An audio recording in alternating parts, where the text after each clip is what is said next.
1.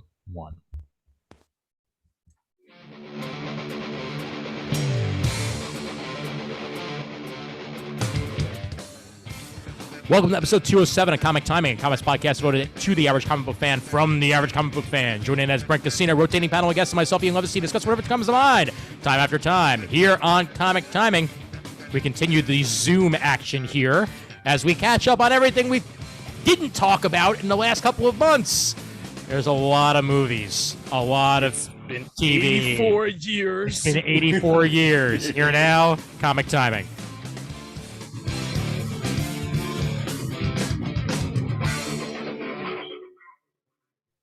Let it ride. Yeah. Hey there, folks. My name is Ian Levacy, and welcome to episode 207 of Comic Timing.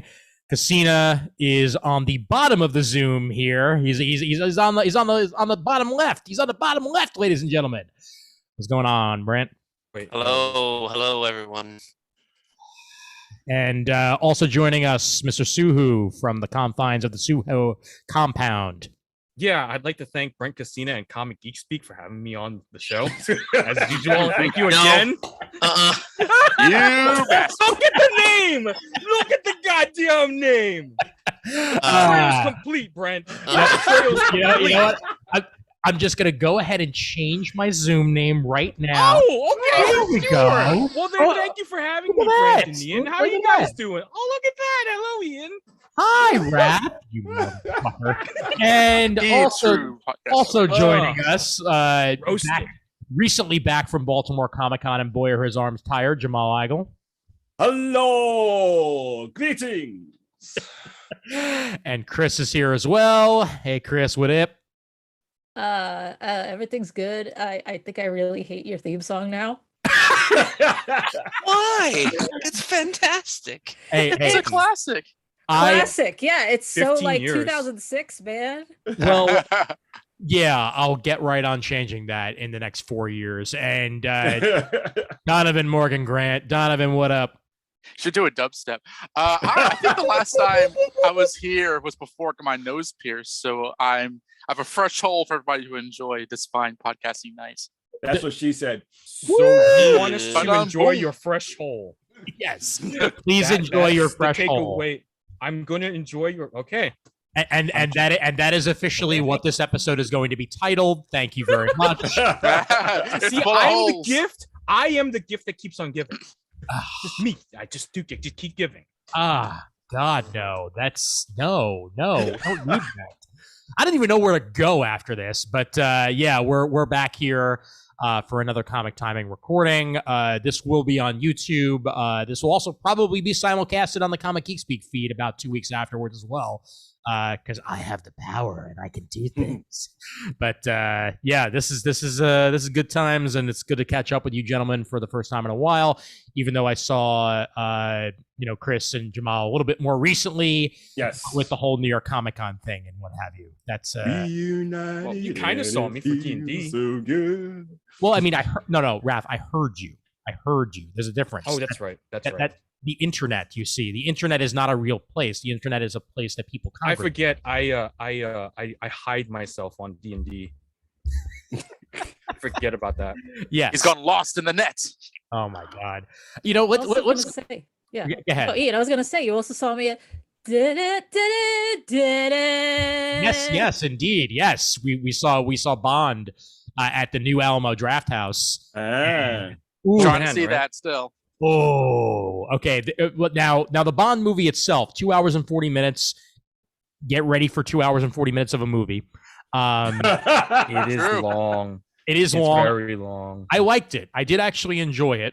I didn't enjoy all of it, but I enjoyed most of it. I think it's longer than Dune. I think like 2 minutes. I think it is. Yeah, that's crazy. That Bond movie made me realize that I didn't really ever like Bond. I just like Daniel Craig. I like Bond. It's just I think my thing is I think they tried too hard to interconnect his movies together. Yeah, like I'm the bad guy, but I actually work for the bigger bad guy who you see in the next movie, who has an even bigger bad guy behind him, and it's me all along. I was like, who's the blonde girl again? What's the relationship here? Well, her dad killed his first love, and now he's in love with her. See, I was I'm kind not of thinking, I one was of- like, is that his Just like a stepsister man. or his brother's daughter? I don't know. His nephew's cousin's former roommate. And His what does brother's that- his niece.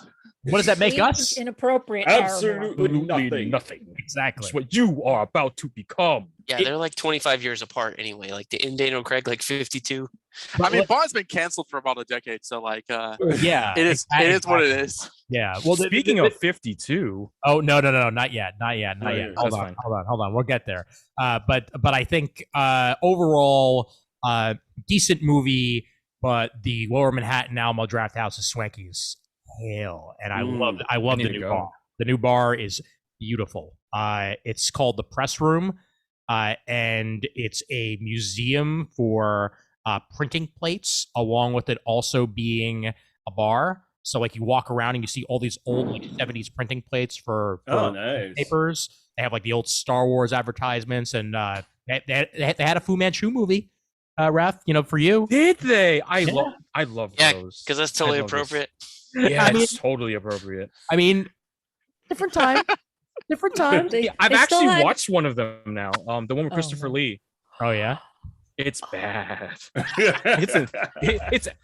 I watched it on MST3K first, Okay. so that's Right. how you know it's bad. Yeah, definitely. But I had a good time. It was nice to go to the movies. It was nice to go to a new movie theater. But Jamal, I want to start with you, since now you've been to your second big con in a matter of like 3 weeks. Yes. Anybody who wants the full New York Comic Con experience, that was posted on CGS a little while ago. And I had Jamal on that, but I want to know how Baltimore went, and I want to know how you're feeling. Baltimore was good. It was definitely okay. So here's the thing that I had forgot. Yes. Baltimore, in terms of the people who go to that convention, is much more of an artist crowd, like Yes. a creator crowd. Mhm. They're much more about the comics, and if you're an artist of any note, you can actually do really well in Baltimore. Mhm. My problem was I brought a lot of books based on how well I did in New York. And New York Comic Con is a buyer's convention. Yes, New York Comic Con is definitely a buyer's convention. Not to say that there aren't buyers in the Baltimore crowd, but it's a much, much different vibe. But the thing about Baltimore also, I love going to Baltimore personally because Mark and Shelley Nathan, who run Baltimore Comic Con, are dear friends of mine, and they always treat me like gold and like family, basically. Nice. And it was the story's fun. Great too. Yeah, it is a great story. It was fun, it was, got to and just like New York, like you're catching up with people, that you haven't seen in a while. In some cases, like I saw my friend Paul Story, who probably haven't seen face to face in 2 years. Nice. Since the last time I was in Baltimore, and that was cool. And I kind of low keyed it. It's like I went out to dinner with some friends of mine, Kevin Powers and Vito Del Sante and Paul, and some other Charlie Kirkhoff and some other people one night, and then with Heidi McDonald and Fred Van Lante and Ryan Dunleavy and his son Luke, we went to Morton Steakhouse and spent way too much money. So that was cool. I mean, that was really like the big thing. It was just like between the two conventions, I feel like there was a release valve that needed to happen for two different groups of people. New York, it felt more like a celebration. It felt bigger. I was emotional, actually. Yes. I know. You gave me the largest bear hug that I could have possibly experienced when we ran into each other on Thursday. It was you. Yes, I know. It was good to see everybody, but especially people that I know and love. Like that's the best freaking part about the whole damn thing. It's the reunion. Yeah, no, absolutely. But one of the great things that was happening at the convention center, in front of the convention center, the Baltimore Department of Health set up a vaccination station in front of the convention center. Nice. So you could get online and get your booster Good shot call. before you went into the con. That's awesome. That was And they did that 65 for and up. all. They did that for all 3 days of the show. Was it J&J or was it like Everything. Everything. Wow. Okay. Yeah. Nice. Yeah. All I have a 31 logistics flavors. question. Being from Yes. Florida, where COVID doesn't exist, and Oh apparently yeah. I don't. So I've heard. How, so, is there a vaccination or negative COVID test requirement to get into? Oh, both negative these COVID cons? test. Negative COVID test required. You have to be masked the entire time. You have to show proof. The only difference I think was NYCC was working with Clear. Yeah. So you could do your check-in beforehand, and all you had to do was show the negative test on the Clear app. But otherwise, you could bring your vaccine card. You use the NYC COVID app or the Empire app. I mean, New York, it's all covered. But it was the same thing with Baltimore. One of the big hiccups that happened in Baltimore, unfortunately, was the convention center itself only had one working infrared thermometer. Oy. So there was a line wrapped around the convention center for like an hour and a half on Saturday for people to get in. That sucks. No, I've Yeah. never experienced being wrapped around a convention center in Baltimore. No, that's never happened to me at all. But that wasn't it wasn't the promoter's fault. It was strictly on the convention center. Yes. Let me reiterate. Never happened to me before for different reasons, like having really crappy internet to get people through to pick up your badges or anything like that. Right. No, I love the Baltimore Convention Center. It's my favorite. Sarcasm. Did they ever finish expanding that place? No. Weren't they supposed to do that? No. Okay. No. No. Javits is expanded, right? Yes, Javits is. Yeah, but yeah. Yeah, that's right. They opened the new building, which is Okay. it's nice. It's kind of a pain in the butt. Well, yeah, especially like it's cavernous, like it's long and wide at the same time. So like to get to certain areas, like you're going up like a giant escalator, which is often out of service. In order to get to the fourth floor, at least that's how they New York Comic Con had it set up. And then, So bring my scooter. It actually, in a lot of ways, it reminded me of when they did the expansion on the San Diego Convention Center. Yeah, it's not as big, but it's very similar in terms of layout and height and where like all the panel rooms are situated. And everything. Yeah, I mean, it's a big space. You can get a lot of people in there, and I think it's like 4 floors, something like that. So how busy were both these conventions compared to pre-COVID times? Not as busy as pre-COVID, definitely. New York definitely picked up on Saturday and Sunday. It felt more like a typical New York, like NYCC. But at the same time, the way that they laid out Artist Alley was there were super wide aisles. So there was enough space. They had actually opened up the entire downstairs area to Artist Alley, so everybody had enough space. Did they rent more? Did the con rent more space? No, or they just had less artists, less rows. No. They opened up more space because the last 2018, which was the last time I was there, they had maybe like a third of the space that they were using dedicated at this show dedicated to Artist Alley, and everybody was just like shoulder to shoulder, crunched in together, no air conditioning. It was bad. Also, with the expansion, Brent, they used to actually hold panel rooms in the area that was the second half of Artist Alley this time around, and they moved the panel rooms into the expansion. So basically, like there were 2 panel rooms downstairs where the Artist Alley was. Other than that, it was just super long aisles, and actually being able to walk around because they didn't have to worry about clearing out for panels. So that helped a lot. Were the days shorter? No, actually they were normal days. Baltimore, I know. Yeah, Artist Alley stayed open an hour later, like they traditionally do, than the show floor in New York. Baltimore, same 10 to 7 Friday and Saturday, and 10 to 5 on Sunday. I have an important question about Baltimore. Was there ice cold water, and was it only $1? No water dealers. Those water boys outside. Hope we survived COVID. I hope so too. I hope so too. Because Water boy. I miss that guy. I miss him so much. One year there was actually somebody who cosplayed him to Otakon back in Baltimore. It was hilarious. I love that dude. Well, I think it was probably still warm enough that he was working the beaches. So Fair enough. Yeah. It didn't get below 60 until like today actually. So yeah. Pretty much. Well, I'm glad it worked out for you, man, and I'm glad too. Like it felt like there were two.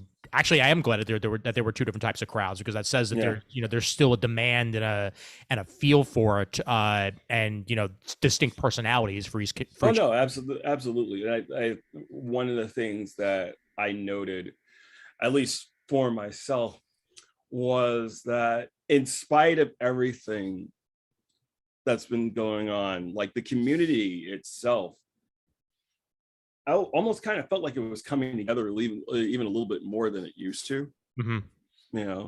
And I think a lot of that is it's cultural. I think we're all on varying levels dealing with PTSD from everything that's going on. So I think grabbing onto that little bit of humanity and a little bit of shared humanity, was a good thing for everybody. So what you're saying is, we are the world, we are the children. That's we are the ones who make a brighter day. So let's start living. And we'd like to give the world a Coke. That's all. It's all there. It's all there in spade.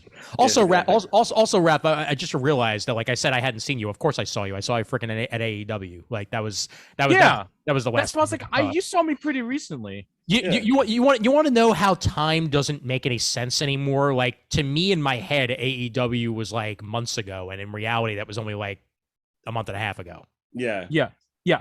I used to be under the age of 30. What?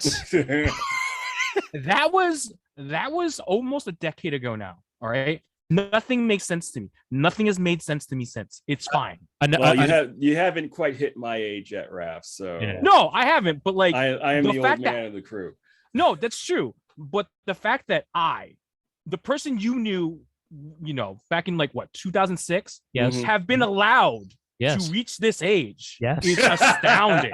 It's only because we allowed it, that we didn't just like throw you into moving traffic when you annoyed us. Well, yeah, all those letters Ian asked us to write disallowing that kidney transplant didn't get. I know. I saw them. Crimes. NYU was like, what the fuck? Do people really hate you? Just meant something. Yeah, it's part for the course. Or to put it to you this way, Raph, you only exist at my discretion. It's all part of the plan. All part of the plan. You need to be Jamal's artist assistant now. That dates back to 300 or the first Super Show, where I was Jamal's helper monkey, and I found that sign in storage. It sounds like he needs some organizing done in his apartment. Just no.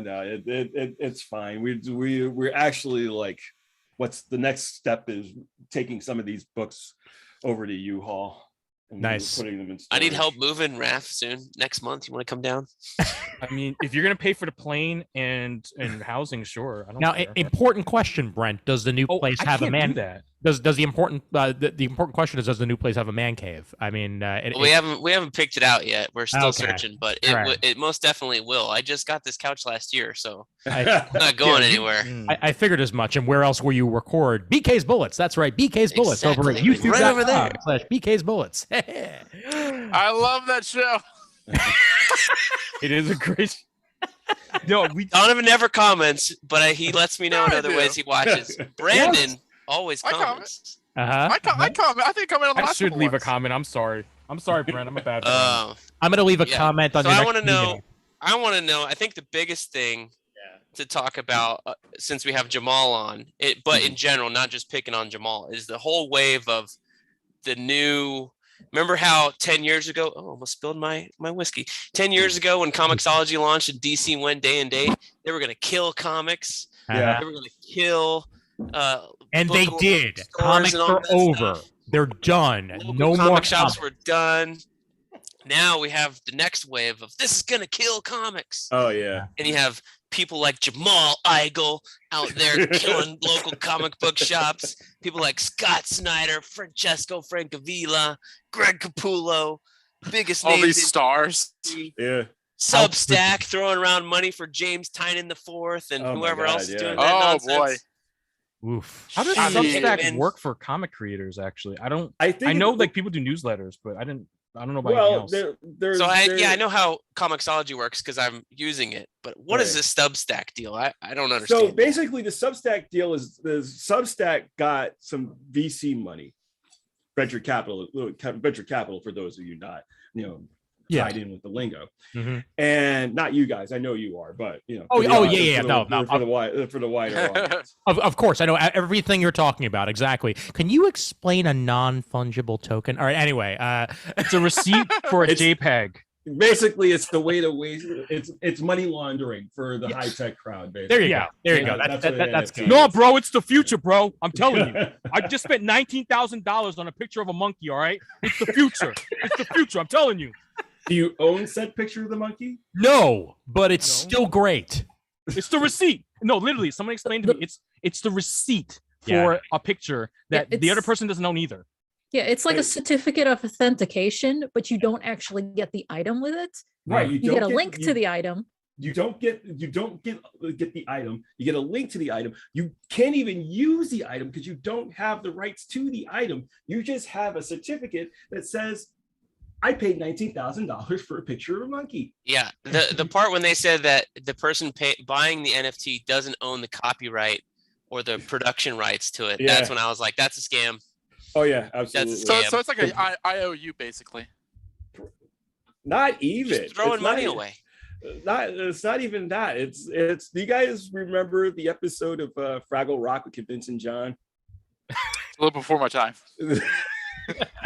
I probably did watch it. I'd be lying if I say I remember. I was probably really young. Yeah, no, the Convincing John was a con Fraggle basically that can talk anybody into doing anything, and that's basically anybody who sells you an NFT. A con Fraggle. Hey, I got this great goods here. Yeah, it's fantastic. It only has 45 miles on it, and was only driven by an old lady named Susan. It's gonna be great. Give me all your money. Give me all of it. Basically, it's basically. With Zoom, I can do things like bring up pictures of Convincing John. Is that 3-card money? Yeah. Well, I'm convinced. As am I. So Substack. So the way that I understand the whole Substack deal is that Substack is paying James and who else? Nick Spencer has a Substack deal. Hickman, Zagarsky, they all have Substack deals. So they're basically paying them to create content, and then the people who subscribe to their Substack basically can pay for those products, but it's not a traditional comic book. So in the way it's sort of like how when Comixology were releasing chapters of an issue. So you could pay for that. I think it's actually very similar to Panel Syndicate, if you guys are familiar with Panel Syndicate, which was how Marcos Martin and Brian K. Vaughan were doing their books. Oh yeah, I remember that. Yeah. So it's it's kind of like a pay what you want, or some like a subscriber tier. Like you can subscribe to my Substack for free, but here's our comics, and it's already like the production, like the money that they're getting is paying for the production, I guess. And it's a different. So it's almost like Patreon comics, yeah, exactly. Okay. Interesting. Yeah, which is another digital platform that people were using. It's Patreon. I mean, right. I mean, but it's the kind of same thing with the Comixology deal. Comixology is paying us to do creator-owned comics. Okay, so this is maybe a bigger business question, and you may not be able to talk about it. But like when you're getting a check, is it coming from Best Jacket or Amazon Comixology? No, it's coming from Best Jacket. Okay. Because their deal is with Best Jacket. Yes. Got it. So I'm getting paid through Best Jacket. So And then they print once the books start coming out. Eventually, they go over to Dark Horse. Mm-hmm. Yep. Yeah. Yeah, because I've seen Zdarsky's book was solicited already and hasn't even come out yet on Comixology. Yes. Like that's so that's a thing. Like I'm like oh yeah, wow, Zdarsky's new book out of Dark Horse now. Look it up. Right. It's like coming out in February, issue 1. Like Yeah. what? What book was that? That's the The All-Nighter. Yeah, the All-Nighter. Thank you. That's out. I just read that. Oh yesterday. Really? Yeah. Oh, it's on. The first 2 issues are on Comixology Unlimited now. It's good. Okay. All right. Good. The weird thing is that it goes from left to right, or you swipe it the way you swipe manga in this app. Oh, so the proper way to read things. No, so it's only the page turn is opposite. So you still read top to bottom, left to right, like a regular comics page. So but to turn the page, you don't go like this. You don't go right to left. You go left to right. It's almost as if the book was ordered backwards. But I'm kind of wondering, because it's about vampires and they're at night and they're kind of doing things in the opposite way. Maybe that's why the page turn swipe is, because on both issues, and they don't say why.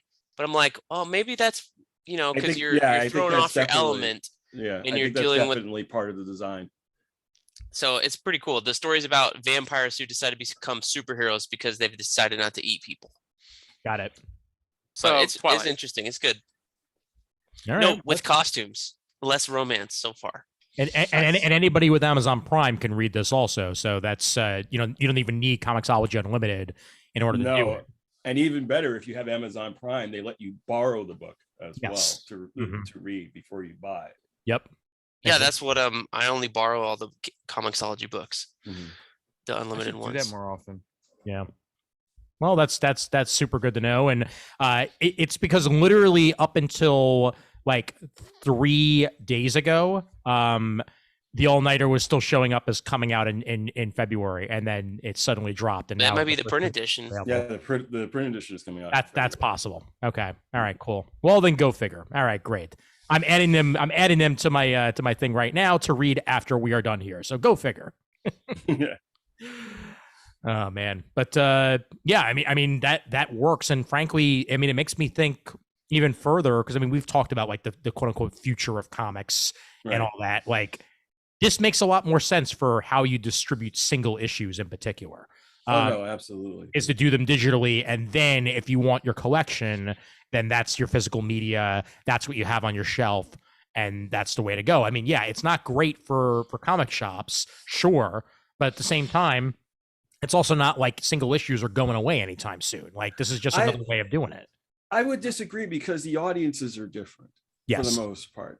The people who read digitally are strictly digital readers for more often, and the actual audience, like the current audience for digital comics, is still relatively small in comparison to the print audience. Right. But it also gives creators an option on both the digital end and on the print end as how they want the book to be presented. You can release the book in single issues digitally and do a collected edition on the print end, or you could release them as single issues. Or if you decide that if you're going to do it digitally, you're going to release them in chapters. I think the overall thing is, especially right now, all things considered, with the supply chain issues, particularly paper, like digital is going to become more and more prevalent. I think once the prices of technology become less daunting for the average person, if we can, God forbid we should actually do something about like the internet infrastructure in this country, but no. It was in one of those two bills. I'm not sure which one it was. The one that hasn't gone chopped to pieces yet, I'm pretty sure. Yeah, sure. We're gonna get right on that. People are just gonna get internet whenever they I'm sorry, I froze. I feel like shop owners should maybe, I mean, I'm not a shop owner, so I can't speak to them, but at least gives the shop owner an ability to look at a book and judge if it's good or not, So at the time it comes to the shop, they could have read the whole thing on their competitor or whatever they want to think of it. But at least, you know, instead of, I guess they get PDFs sometimes of a whole issue or something ahead of time. But at least here you could read the entire story and be like, wow, Jamal's book was fan-fucking-tastic. I'm going to order the shit out of this because I know I have 20 customers that will love it. Right. You know, and I can push this on them really easy, much less they know. Like, I was listening to Scott Snyder did like a 2-parter with Word Balloon. You know, it's a fantastic listen if you haven't listened to it yet. But he basically goes into, and I like his whole like spiel of, maybe Maul's talked to him about this more, but like the idea of growing comics this way and giving them like an opportunity to read it first, and then really buy it if they like it. I thought was really a compelling argument. And thinking of the shop owner that way, like if you know something's really quality, you're taking less of a risk ordering it. If you know the book is good and it's by hot creators, than if it was like, you know, something you've never seen before, like 99% of all of their comics they're ordering with a new #1. Right. And when you think about it from a financial standpoint, as somebody who's worked in 2 different comic shops, and I think Raph will definitely agree with me on this, is that most shops have limited shelf space. Once you spend, you know, the bulk of your monthly budget pre-ordering Marvel and DC books, you have even the stuff that you really, really want, unless it's tied to something huge, it's an ask. It's a huge ask for a lot of retailers. Yeah. You know, especially at a time when mom and pop shops are struggling to just keep their doors open because of like, you know, COVID restrictions. So you know, when Scott and I first started talking about doing Dudley, and I had no idea like how big this thing was going to be until like right before it was officially announced. And like, then it was in the New York Times. Yeah. But when we first started talking, one of the things that we started talking about is how we wanted to present the book, how we wanted to use it as a platform to increase visibility of comics outside of what you would consider a traditional comics audience.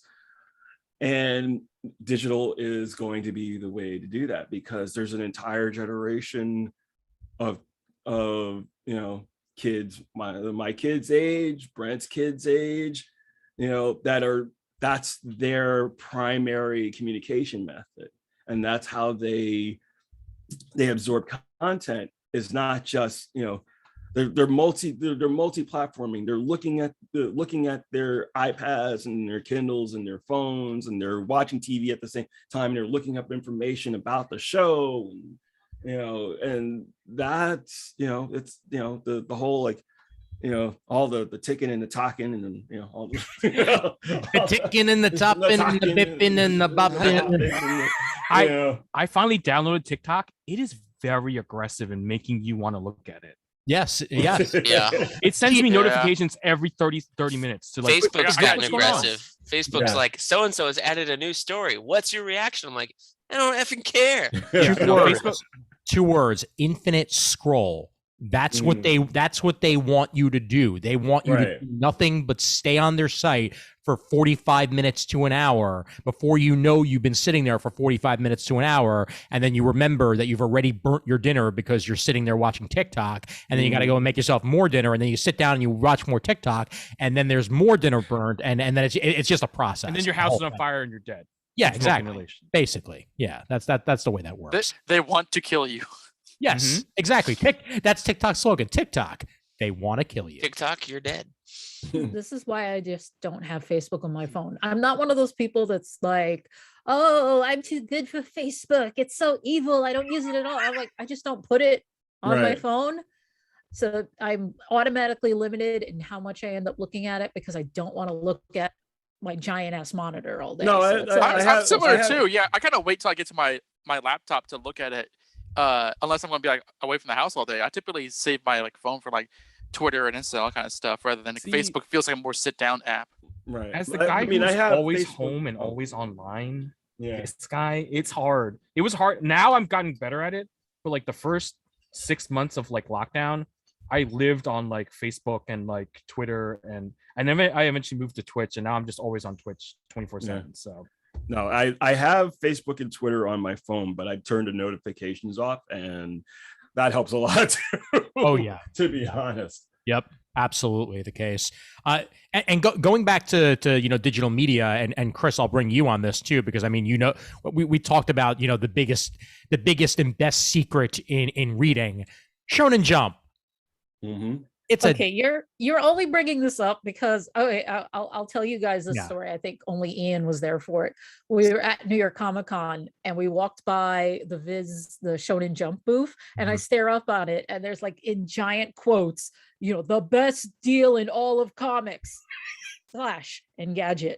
And I just went, what the fuck? Does it say Chris Naudus on there? I just went, what the fuck? And like all of the interns or whoever's running them, they turn and they're just staring at the quote, so confused. Because yes, that is my quote. And I'm just like, someone paid money to put my words on this giant piece of vinyl to advertise. You always knew this day would come. Exactly. It was your moment to shine. Your name in lights. Well, your quote in lights, but not your name. First time, but it's still really weird. Yeah. But still, though, it's $1.99. I mean, come on. It is. You don't even need to read every month. Like, I can forget that I even have the app for like 6 months, and I don't feel like I've been wasting my money because 6 months, it's $12. Oh no, I can't eat tonight. How much do you have the app? You might. I don't know. I haven't read in 3 years. Or how much does Substack cost by any chance? Does anybody actually know? I think the creator sets their own rates. Yeah. Okay. Got it. All right. That makes it's like more OnlyFans in that way, Ian. So you should understand that. What?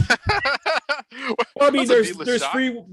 Or Patreon, which Ian has to support this podcast. Yes, that's right. Over at patreon.com/comic timing, not onlyfans.com/comic timing, which is Brent's. No, that's for that's for their feet pics. If you want their feet pics, and I think you did. Give you one. That is not happening. That is not happening. Ian's got Hobbit feet. He doesn't want you to see the Hobbit feet. They are really Hobbit feet. Yes, I do too. They're just blonde. And now everyone knows about it. So thank you very much. But so this is the last YouTube video we'll be doing. That's it, ladies and gentlemen. It's over. Pack it up, people. But yeah, I think as long as there are deals like that that people can turn to and be like, it's much easier for me to do this than pirate, which is one of the main reasons why I don't pirate. Pirating is a pain in the ass most of the time. Piracy is never going to end. I know it's not, and I'm not expecting it to. It's just, for the average individual, right? They're not going to take the time out of their life to be like, I'm going to torrent this entire thing. Like, no. I don't know, Ian. I mean, today I was just curious when Bluey season 3 is coming out. It's November 25th, but only in Australia. So I am torrenting the show for 3-year-old children. I am not waiting for it. I have a 3-year-old. We have not watched Bluey. Oh, I mean, what's wrong with your family, Brent? My son's into cars and dinosaurs. He'd rather watch Camp Cretaceous on Netflix. It's a lot easier to sit through with him than freaking Bluey. How old is he? Show him life. He's 3 going on 4. That's the perfect time. Yeah. Dinosaurs for like the next 2 or 3 years. Oh yeah. We're in it.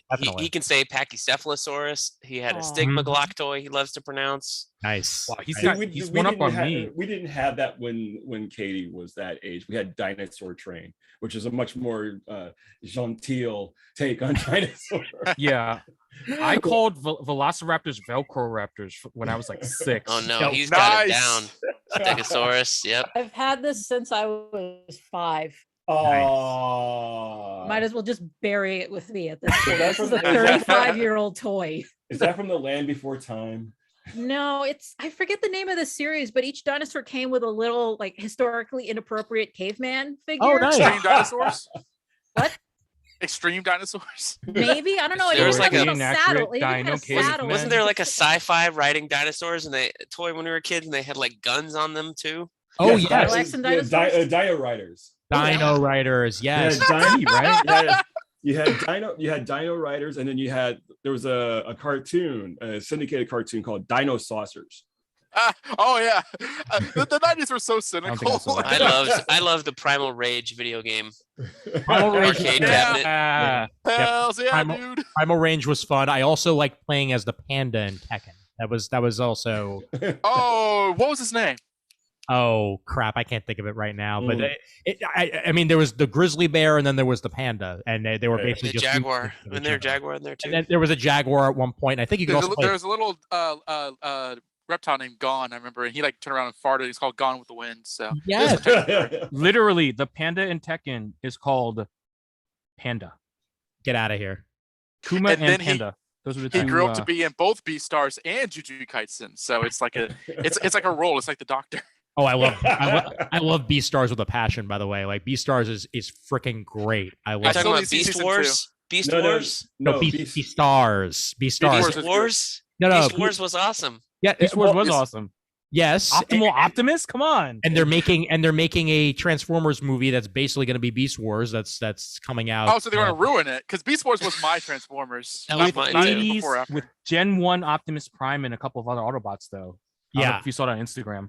Ron Perlman as Optimus Primal. Like that's all I need. Optimus Prime. Oh, Dinobot. I have to think about that. But yes, Scorponok was my favorite. Beastars is this thing called a Beastars is this thing called an anime. I don't know if you've heard of it. Animation. Animation. Anime. It is an anime that is horny on main. Yeah, no, I've heard Beastars described as Zootopia that fucks. Oh, wait, is that the one with like the high school student animals? It's so weird. Yeah, yes. It's so weird. weird. Yeah. I saw parts of that. I didn't watch the whole thing. I've seen like trailers for it on Netflix. I haven't sat down and watched it. It's actually really well done in the world they built is actually surprisingly robust. Like it's not just Zootopia only anime and their teens. Like it's there's a whole thing with like between the carnivores and the there's like the mafia and stuff. Yeah, basically like it's super involved. Let's just put it that way. Yeah. So it's sort of Zootopia meets BNA basically. Just it's awesome shit. I've only seen season 1. Have you seen season 2? I've seen season 2. Yeah, season 2 goes a lot more into the whole like carnivore mafia thing, where they actually get one of the herbivores to be their head, and he's forced to eat meat to prove himself. Poor guy. Awesome. Yeah, it's pretty great because he's like, here, I'll show you how into being your leader I am, and then like scarfs it down, and then like, if you'll excuse me, I'm going to leave the room for a moment, and then you gotta love it when someone says, "Now if you'll excuse me." Exactly. Yeah. I have very important business to attend to in the other room. Please do not listen to the sounds that are emanating from my body. That's my kind of trope. God. Anyway. So good. Actually, by the way, one thing, Ian, I have looked up. The toys were called Definitely Dinosaurs, and they were made by Play School. Definitely dinosaurs. Okay. Featuring cavemen. Yeah, they all had cavemen. I love it. It has mine listed here. Stegosaurus, his name was Spike. He came with Drawn, who is a white bald male with mustache and blue clothing. Why does this wolf have abs? Hold on. Oh, Beastar. That's definitely Beastars. Yeah, I have Beastars. I have. We're looking at the Definitely Dinosaurs, not Beastars at the moment. For anybody watching the video, Beastars that's Drawn right there, the little bald guy. Yep, exactly. This is amazing. Those cavemen look like the original Trolls dolls too. They are probably. Wait, there's a Beastar stripper? What? No, I just saw a stripper cage. Yeah, we've just got into like some weird like crossover fanfic here. So if I may, just for a brief tangent, because I think Kris said to Spike. Yeah, I know Jamal and I are very interested in the Cowboy Bebop show. Yeah, he knocked your head. I knew this was going to come up. I watched the trailer. Yes. Yeah. I'm very, very carefully saying that I enjoyed it. And you gotta cross your fingers on this one. Yeah, you're damn right, because I liked the Death Note movie. Is that bad to say? Yes, it is. That's the thing. Blue. I'm sorry. Having never seen a Death Note or read the Death Note, I liked the Death Note movie. You should do yourself a favor, Brent, and at least just watch the anime at some point, and then you'll understand why the Death Note movie was such a letdown. It was betrayal. Yeah. It's directed by the guy who did Godzilla vs. Kong. Yes. By the way. It's not even I like Godzilla vs. Kong a lot more. it's not even that the Death Note movie is bad. It's just that in comparison to what it could have been, it's just not. It doesn't live up. Like they dumb down the story like way too much. They turn light into a sopping wuss. They do. They definitely. Yeah, what a waste of Lakeith Stanfield too. Yeah. Yes, absolutely. I think what happens a lot of times with especially with anime adaptations into live action, because the Japanese have a problem with this too, is that some of the more acerbic elements of what make the manga and the anime work don't translate as well into live action. They had the same problem with the Rurouni Kenshin movies. Like, just it loses something. The Full Metal Alchemist movie is horrible. Yeah, it depends on great. The series. It is awful though. So isn't it kind of like saying like they're like the 90s superhero movies? Kind of, where, like, yeah. They don't translate and they're not that great. Yeah. Well, I think it's very serious opinion, because there are some few really good live action anime adaptations. I think Crying Freeman is like 1-to-1 excellent. I like Speed Racer. I get those who don't, but I actually think that captures the spirit. I like in a way which pulled it off. Honestly, Donovan, I think Speed Racer was ahead of its time. Because if Speed Racer had come out 10 years later, people would be talking about how amazing it is. There's only one part of Speed Racer that I still find ridiculous to this very day. And I bring it up whenever we talk about this movie. Yes, you do. When we go from a shot of the family being there in person to then being a part of the CGI background, like, and you can tell that they went from that in like a split second shot. Like they go from like in the room to clearly not in the room to back in the room, and that to me is just the one part that didn't work. The rest of it I actually enjoy. That part I'm just like. But I think what works for me from the trailer for like I love Cowboy Bebop. Oh yeah, it's like top 3 for me. And I think one of the things that works for me in the trailer is that there's a shot of John Cho where he's like using the martial arts dummy. Yeah. He got cut. Yeah, he did. Like, he looks amazing. He really like you can tell that he has put everything he has into playing Spike. He went full Kumail Nanjiani on this shit. Yes, he did. Yes, he did. Did Kumail take something that messed up his nose and his jaw? No. Or is it just that it's all gone now? I really do not want this show, whether it's good or bad, and that's going to come down to like the direction. Because what makes Bebop so good is that Shinichiro Watanabe direction and that Keiko Nobumoto script. Like, I don't think you can blame the actors. I think the actors, from what I've seen, are definitely like not half-assing this. Oh yeah. I don't want to come away from this and like it being embarrassing on their resume. Every promotion that they've had, it's gotten better and better for me. Yes. But like there's this because I was rewatching some of the earlier episodes yesterday.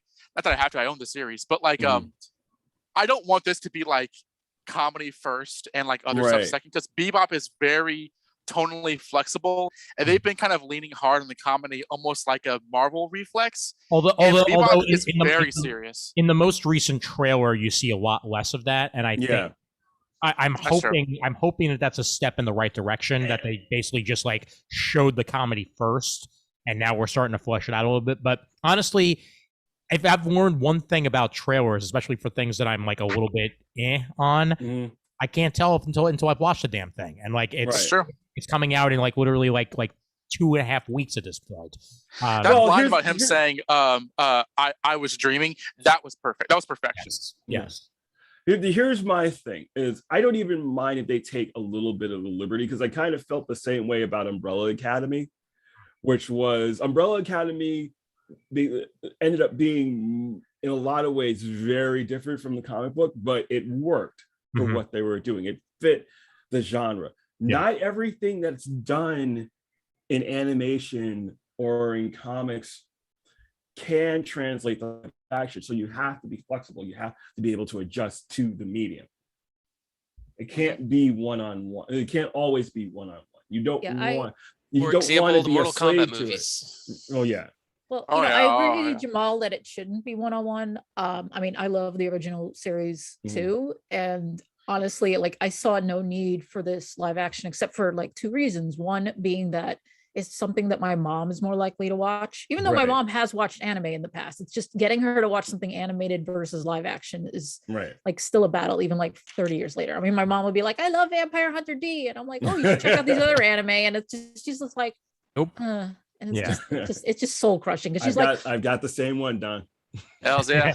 and then the other reason is that it's a good show, but I and I think it was a good length, but there's so many more stories that could have been told with those characters. That's true. And that's why personally I would look forward to the series. But the problem is with a lot of the promotional materials, they've just been like, hey, we're going to do this episode. You know, we've got the teddy bear guy and we've got the Le Perot and we got this, they're doing a checklist.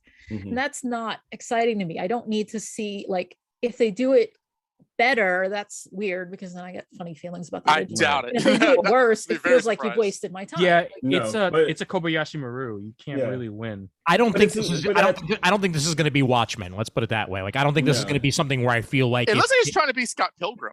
Yes, that may be closer to it, but also, you know what we haven't gotten in any of the trailers so far? Ed. Yep. I have heard through the grapevine that Ed does show up. Okay, good. I saw Ed's like little like smiley face insignia flash across one of the promos, and I believe that this thing's already got a season 2 scheduled. So if Ed never showed up once this thing's done, I'd be like, something's wrong here. Just because, not because I want her to be here exactly, but because I do. But it's more on the lines of like, this feels like something that they're holding back. And then randomly from the middle of the Universal Pictures opening comes Brandon Christopher. Bum bum bum. To catch you up, Brando, we're talking about the Bebop live action and whether or not it's gonna suck or not. Thoughts and opinions based on the initial trailer? You're muted. Muted. I knew he was gonna come in and mess it up. Nope, can't hear you. Nope. This is why you do a tech check. Please go real quick. Please check your microphone settings. There we go. That's better. There we go. That's better. Hey. Excellent. Get the lean. Yeah, I knew Ian would laugh at that. I know exactly what. Based on the trailer and that little test footage they showed, yeah, I'm in for it. Yeah, it's possible it won't suck. Let's just put it that way. I wanted to do well enough that they do the other series that the series creators did, which is Big O. Yeah. Oh. Yeah. Right. Oh. Nice try. Nice try. Oh. Yeah, no one else. See, you didn't think I'd pull out Big O. I love Big O. All right. Batman with a mecha. Are you? I thought you were gonna say Samurai Champloo. Yeah, that's what I was gonna say. Like, yeah. I'd be down for Samurai Champloo. Yes, because I'm also down. No. I just had the worst thought. I kind of want this version of Cowboy Bebop to tank, no pun intended there, so that they do a remake in 10 years with Timothy Chalamet. Leave the twink alone. I love Tim Cha. Let the spice flow. The twink wonder. Love him. Did you see they found his like teenage YouTube like channel where he was reviewing Xbox controllers? Oh my god. What's going on? My name is Tim. I'm gonna check out this Xbox controller. Are you for real? Don't forget to like and subscribe. Yeah, no, like people, there's only 3 videos on it. Like you never see his face, and so people are like, "This is a conspiracy. It's bullshit. He didn't really do this." It's a conspiracy. Like, yeah, I know. This is the point. This thing is really cool. Where everything is conspiracy. Yeah, it's basically, but no face. And then, the thing is, he admitted he had this YouTube channel like a few weeks ago, so people went looking for it. They found it today, apparently, and it's just so adorable. His slender little fingers, looking the controllers. So I told Ian, I said, I guarantee you there's like in the Fringe universe. Yes. Like Timothy Chalamet is a famous YouTuber and Marquez Brownlee is starring in Dune. Oh, he's my favorite. I love Marquez. I love anything that starts out in the Fringe universe because I've done so much shit that way already on like what ifs and what have you. And now we could probably do that for the entire whatever name the Cleveland Indians wind up with now because, hey, the Cleveland Guardians are getting sued by the Cleveland Guardians because they already exist in another sport. Oh, so really? So you want to transition to What If, the worst Marvel show after Loki? I knew you're gonna. We're gonna get there. We're gonna get there in 2 seconds after I explain this to Jamal. There's a roller derby team called the Cleveland Guardians, and they're suing the former Cleveland Indians. Which team gets their name first, the Washington team or the Cleveland team? That's the better question. I think it sounds like they already picked one. I still think Cleveland will get their name. Yeah, but here's the problem with Cleveland is that they've already spent millions of dollars in all of this rebranding. Mm-hmm. Which is why for that roller derby team to get a couple more million of that. They're gonna get their money, and then all of a sudden they're gonna be the Cleveland Rocks, and they'll and then Drew Carey's gonna come after him. Exactly. Oh no! Here, I just pulled up the New York Times, which was posted a half hour ago about this story. This is a great quote in here. Hold on, I just scrolled past it. Yes. The lawsuit also claims the MLB team filed its trademark application in Mauritius, a small East African island nation, and that in doing so, the baseball team was effectively hiding the application unless one knew where to look. Oh, wow. Is that even legal? I think the Cleveland Guardian roller derby team has been around longer, though. You damn right they have. 2013, according to this article. Exactly. So I will shoot over to Ian so we can. Let's all look forward to the Cleveland baseball team premiering 2013. That's pre-wokeism. This is like Lady Antebellum getting into a lawsuit with that blues singer Lady A, who's been performing as Lady A for the last 25 years. And then they decided they didn't want to be connected to like the Antebellum South anymore, so they renamed themselves Lady A, and they're suing. Well, why couldn't they be Lady Postbellum? I have no idea. Wouldn't that be a positive name? It could have been like Lady Bell, Lady Bugs, Meanwhile, what if Brent Casino liked What If? You didn't like What If? No, Marvel did. I didn't like Loki, and I liked the first and second episode of Loki and the last one. Didn't like anything in between, so it's roughly half. Okay. Right.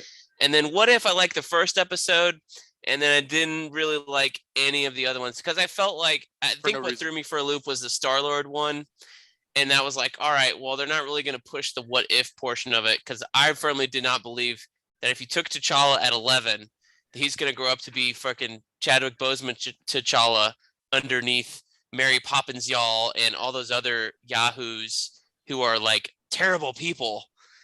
And that somehow he's going to maintain his integrity as an 11-year-old to a 35-year-old where we met him. And that's what they were like, well, we'll just have Chadwick beat T'Challa and it'll be the same guy. And he's charming. And T'Challa's what's going to be changing everybody, not everybody changing T'Challa, which was also fun to see all the Lord. That's the Thanos point of What If and all that. But no, I'm like... He defeats Thanos by debate lording him. If you take Katie out of Jamal and Kareen's hand and make her come live with me in 30 years and look at where she would have been under his parentage and mine, should be two completely different people. Well, I mean, they're making a movie about that. I'm not saying it's good or bad. I'm just saying, I don't know. 11. You can't say that it's good. I mean, Katie's older than 11. She's what? 14, 15, 13. Yeah. So she's pretty full there, but like T'Challa, I was like, okay, he's got to be like 11. Like, right. I just pictured him as my daughter's age. She's 7, and but I was like, there's a difference. Yeah, but like 7 and 11, right? There's a difference between Peter Quill and T'Challa. Peter Quill's an idiot. Yes. Yeah. Peter also he was raised by like a single mom with cancer. His father wasn't around. I'm not saying he should have been Peter Quill. Was my whole point, and I did 10 minutes on it on the YouTube channel. You should go watch it. But my whole point was he would not have been the same, and they basically portrayed him the same. And I was like, at least the What If comics. He wasn't the same, because he clearly wasn't the same character. He was more fun because he wasn't as serious because he wasn't a king, I guess. Right. Yeah, exactly. And the dude could still have. Also, if you're a prince of royalty of the most advanced civilization on the planet, don't you think that he would be probably mostly fully formed at a young age in the first place? You don't know that if you're hiding out, if your civilization's hiding out. But do you Brent, know that you're the most advanced civilization on the planet? But yes. But Brent, what if? What if? What if? Let me put it this way: what if was the most accurate Marvel series or movie to date, in that it accurately portrayed the majority of the episodes were firmly mediocre, just like every What If comic produced. Wow. I don't know about Brent brought violence today. I really feel think that's about At that least one. in the modern What If era. If you go I from just- like House of M, when they start republishing What Ifs, I little just- batches of Yeah, series, Spider they're Shadow. all I'll firmly agree with that. mediocre. I'll I agree just with came really close to giving you the double bird. Like that's. I'm glad you at least like reaffirmed your statement by saying the more recent. But then again, Zdarsky's Spider-Man Spiders Redeemed What If. Yes, Redeemed What If. One, But it's not really 100%. called. It doesn't. It says the Spider Shadow. Right. If I look it up on Comixology, it doesn't say What If the Spider Shadow. It says it right there in the damn logo. Like it's part of the What If brand. It's part of that period. So that's something to bring into it. And also there have been good What Ifs over the past couple of years, but at the same time, they get lost in the shuffle with a lot of the mediocre that, yes, I will agree, but still the 90s series and the previous 70s series, there's some damn good issues. Some. What If the Hulk You Kid didn't say Wolverine all. still sticks with me to this day? That really, like, I was like 7 when I saw the promo images for it, and like Cyclops is like torn to shit, and like Wolverine's a skeleton. It really, like, when you're 7 or 8 and you're seeing that for the first time, you're like, whoa, Wolverine can die? That was the point of a What If originally, because Yeah. every single issue, everybody would always die all the time. Horrible shit And, like happened. pretty much the And they Doctor didn't do Strange that. episode was In a actually morbid way. the most accurate to the What If comics, where like it was just like the bad video game ending. I have one scene from an issue of What If that is like seared into my brain. Yeah. And it's Spider-Man is Peter Parker fighting the Punisher, where Frank Castle punches Peter Parker in the stomach and nearly breaks his hand. And he's just like, he's been holding back the entire time. And Amazing. Peter just levels him, basically. Yep. And Yeah. that is seared into my head. And also to go back to what you said, Brent, with a series like What If, not every issue is going to be great. A lot of them was the are. most accurate Marvel Comics TV series or movie. I mean, I get, Brent's actually. Let me step in and say, like, I've known most of you guys since 2006. I met Brent in person, in 2010. And everyone knows I usually don't agree with Brent, but this time around, I hated What If. History. Oh my God. No, What Chris is knows that going too. on? I didn't love What If. I wasn't comfortable with it. Here's my issue with this. Like, You weren't I mean, comfortable I with thought it. the episodes, I don't think there was ever a really great episode, but I mean, honestly, the only episode I thought was terrible though was the Thor episode. As I said, that episode, I actually kind of like I felt like my IU dropped like 20 points watching That's it. It was honestly so my favorite episode. Yeah, Thor fine. being a dumbass jock is kind That's of fine. enjoyable. And Loki and Thor in that is just absolutely brilliant. It's fun, but I was like, this is really stupid. Oh my god, this is the stupidest thing. Going back to being the parentage thing, I firmly was like, just because you take Loki away from Thor makes him an asshole? Like, his dad isn't still the same asshole he was before he brought in Loki. His Frigga is still not the same woman that's going to raise her son the way she wants to raise him. No, but that just because episode, Loki's not there? What? No, you're thinking about that episode in the wrong way. That episode is a Looney Tunes cartoon. Yes. Right. Yes. Yeah, it's That's more like every episode is an excuse to have an exact kind of like sort of response outcome rather than actually the seeing what pressure's needs on to happen. Thor, so he becomes more of a party animal because Loki isn't there to deflect. Is kind of the point. Thor punches So he becomes Captain more of a Marvel lame ass. so high in the air that you can see the words Paris written on the ground. That's right. They literally did the Looney Tunes thing where she flew across the ocean. The whole, and even the ending where they clean up everything just in time, just before Frigga arrives. I know. Yeah, it's I know. a At that Looney, point, it's like it's Ferris Bueller's Day Off. It's a Looney Tunes cartoon. Oh, Yeah. I know. I feel I like you Military lose out the that window. bit of the argument though when you have to tie everything together into this giant two-parter at the end. Yeah, no, well, that it was a different that's what I was universe gonna than bring the up. other ones. Yeah. No, My- this is what I was going to bring up with my major bone to pick with the series isn't even like any individual episode or any individual like scenario, because I mean, let's be honest, like you say, yeah, T'Challa probably wouldn't be that awesome as Star-Lord, but that's part of the what if thing. It's just like, let's just riff off an idea. It doesn't have to hold together in the end. Yeah. Because I will point out with the Thor episode, is like, I commented in my hot take for Engadget, I was like, how is he still worthy of the hammer? And everybody's like, well, actually, Odin only, put that requirement on it in the movie. And then, but then somebody stepped in and they went, yeah, but in the episode, he actually manages to pin down Captain Marvel, so it still has the same requirements. Like, it was just a nerd fight in like the comments of Engadget. But my big thing is, this was my final piece for Engadget on it was, you go to Disney Plus, you open up the page. What kind of show is it? It's action anthology. Yes. And yet, in the end, it was not an anthology series. It was a bunch of stories that eventually, like towards the end, like they started tying to closer and closer and closer. And then eventually, if you wanted to watch that finale, you kind of had to have watched pretty much the entire season. Yeah. Which is why I make any sense of it. I'm like, that is not an anthology. I wasn't ambivalent about that.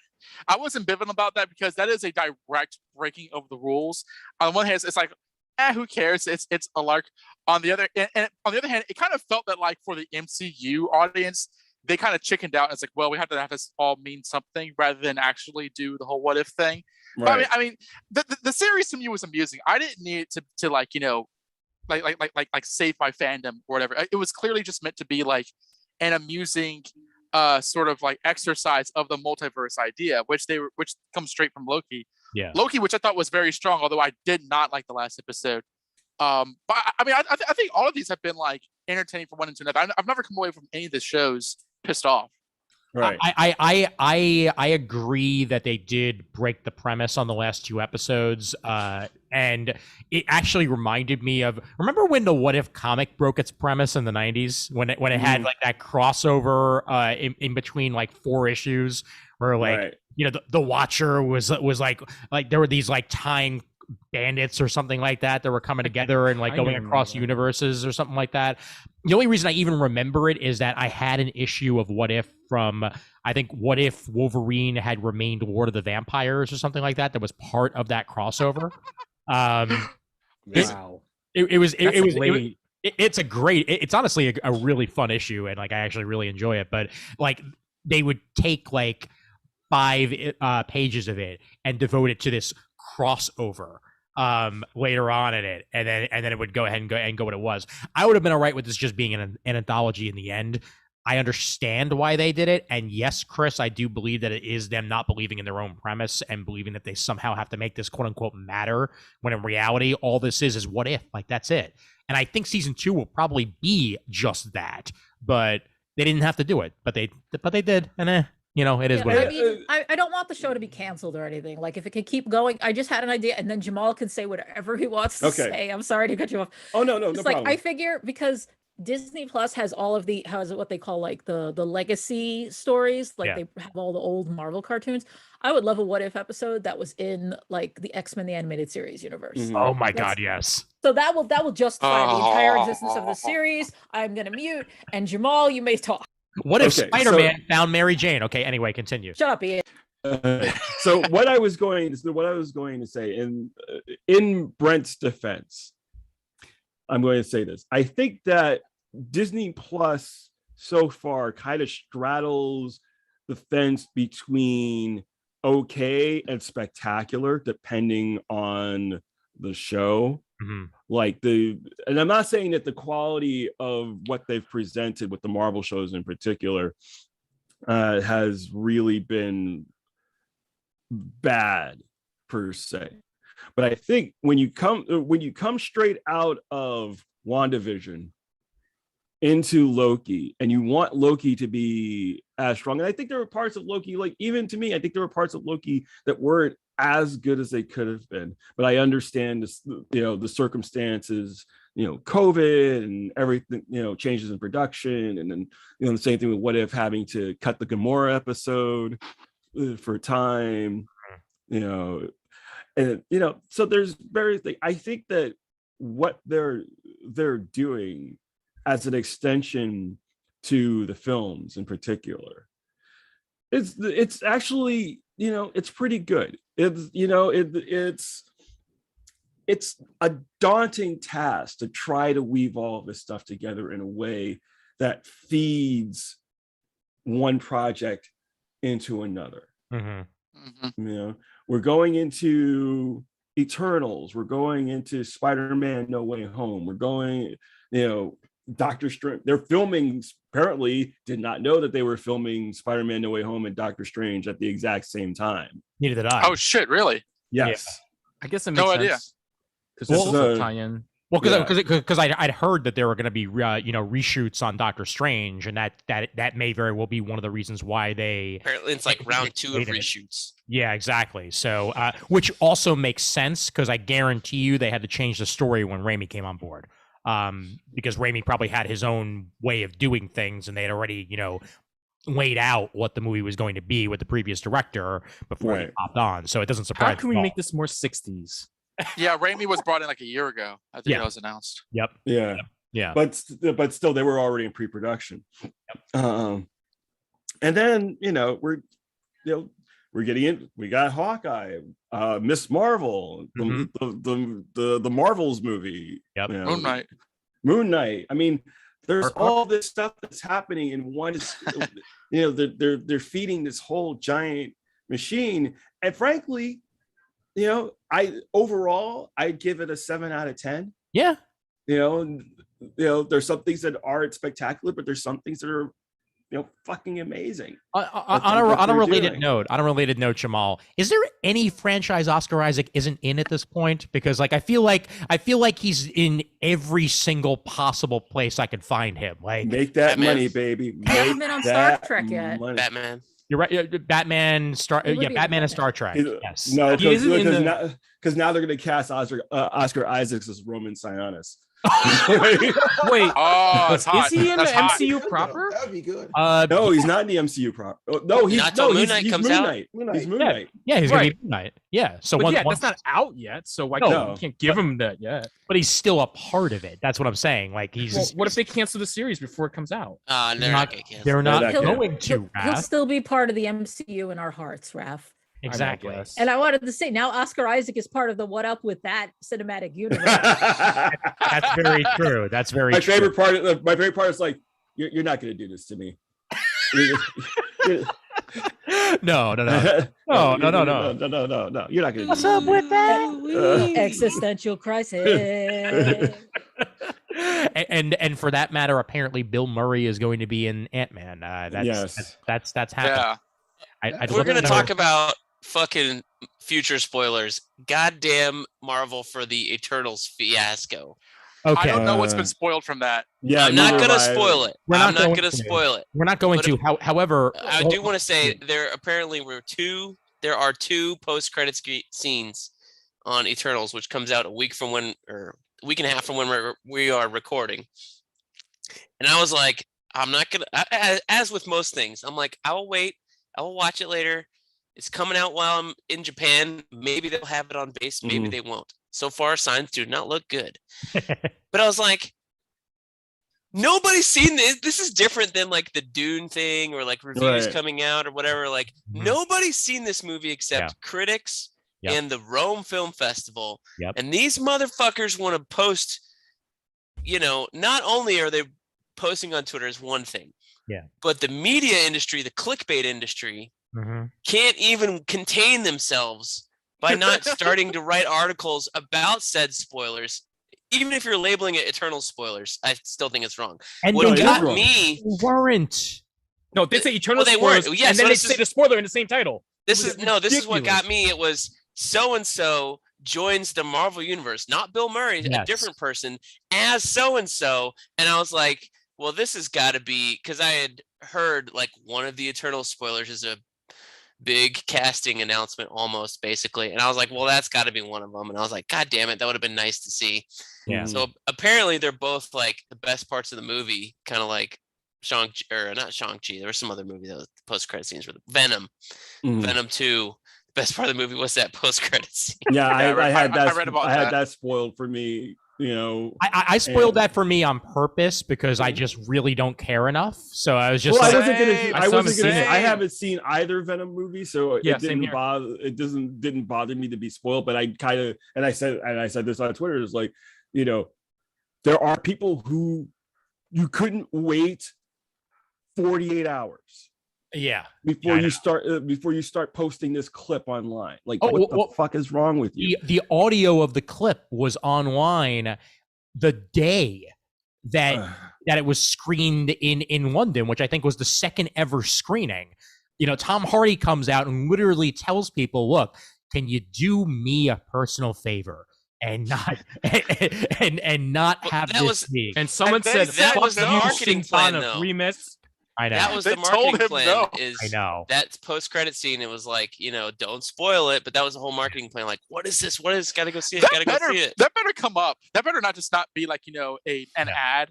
I swear to God. Well, because I can see them being that you betrayed the DC universe. Well, apparently, there's an upcoming Empire article about No Way Home that confirms more Spider-Man villains from previous films. Yes. Well, through the trailer, and I think we can say this, like, this was not announced, but from the teaser trailer that they saw, it's apparent that Green Goblin's in it. Yes. Which we did not know until that teaser came out, I think. Mm-hmm. Yes. Which is pretty cool. I think people are going to be disappointed. I think. Sorry, I didn't mean to cut you. Off. That's fine. Go ahead. I was going to say, I think people are going to be very disappointed when the trailer does actually debut. This movie either is going to be awesome or it's going to suck. There's no in between. I love it. Really is on. There's too much expectation on it, I think. The meme going around online where it's like fan expectations for No Way Home, and it's like the Joker. It's like the background of Space Jam. I am. Like I am every person of every movie ever. I think I might. Oh, go ahead, Ian. Sorry. No, the one thing I have to say though is that what Brent was talking about though, I'm frustrated beyond belief that they aren't even listing it as spoilers anymore, and that is a level of irresponsibility. Editorial irresponsibility that we hadn't seen up until now. Like, there's plenty of places that will spoil shit, even in a freaking title, but at least you see the word spoilers in the title. Like, if you don't, and you're trying to throw it out as like, well, there's big casting news coming out of Marvel, and this was I'm just scrolling on Facebook, and it's like Screen Rant, and it's like so and so cast as so and so, and I was like, yep, yeah. I'm surprised I survived this. I really feel that I was just lucky because I still don't be on Facebook a lot, and that's the answer. Yeah, that's why I don't. It could be you could be on Facebook if you follow the wrong people on Twitter or the wrong, I'm sure there's like a similar Twitter link or something out there. I saw you tweet about being spoiled, and I was like, oh shit. My Google News feed. Fuck me. Yeah. I literally the opened up of the my Google phone. app. Yeah, I opened up my phone and I had a notification telling me, blank cast as blank, and I stupidly clicked on it thinking that it was, future news, because that's usually what it is when you see a title like that. And then I open it up and it literally is a picture and they're like, oh, hey, guess what happened at the end of Eternals? Like, fuck you, it's not out yet. Mm-hmm. Come on. It would be one thing if it was open in a market, and I don't like when Marvel did it in the past where they're like, yeah, we're going to open it overseas a week or two ahead of time and then come out in the States later. I didn't really agree with that. Like, Marvel movies at this point got to be, for me, worldwide instant date. If they don't hit all the markets at the same time, it is unfair to those few markets, but at least like the US, China, or whatever, it's got to be the same day. Yeah. But this was such a wild thing that it's like, it was just critic screenings in the Rome Film Festival, and it's just like not even out anywhere else. Yeah. Right. I was like, that is just absurd. But I know critics don't really care about Marvel movies and spoilers and all that. But oh, they're gonna care because there is going to be a crackdown. Oh yeah, definitely, because it's going to be amazing. I would like to think so. Well, it's the same way that certain press outlets get access to certain things and others don't. It's like, you want to know why half the time. I mean, Kris. I mean, please. He hates me, and I don't know why. But so I wonder if they had, because normally on past things that I've read about Marvel reviews, they'll come out and say like, well, there was one post-credit scene, and then the movie will actually open, and it turns out there's two, Mm-hmm. or like they didn't show the post-credit scenes to the critics for that reason, because usually it's a big tease for future stuff. Mm-hmm. So I wonder if, based on the reviews, that this Eternals movie is not so good for most people. It's got like a 65% Rotten Tomatoes score. Maybe these casting things in the post-credit scenes are that similar type of thing of Venom Let There Be Carnage, to bring people into the movie just to see that bit, because it's not a mass market movie. I can't wait to see whether I'm the 65% or the 35%. I really cannot wait to see. Like, the thing is, like, I feel like, and I felt this since they announced it, Eternals is the riskiest movie they've made so far, hands down. Yeah. Because there's some sort of mainstream appeal to all the other characters, right? But now you're taking an ensemble group that isn't funny or goofy or charming or combining previous stars that you've already met. You're just taking a group that was created by Jack Kirby, that of a bunch of beings that were like, it's really heavy. It's the heaviest sci-fi that Kirby ever did for Marvel, I think. I wouldn't even say it's risky. I would say it's downright reckless, because they've never even been like, sort of hinted at. And personally, I'm 32 years old. I've been reading comics virtually all my life. I've never even tripped across the Eternals in my reading. Like, they were never on any of the, like, once. They were never in any of the Marvel cartoons, or they never I don't know whose idea was it to give them a film franchise, because even with the Guardians, there was that like Abnett Landing run to sort of inform what people could expect going into it, and connect it to Thanos, all kind of stuff. You're telling me you didn't trip over all the fucking bullshit they blew about Neil Gaiman writing in the Eternals 15 years ago? I tripped into this. I regretted it. I read the first issue, and that's it.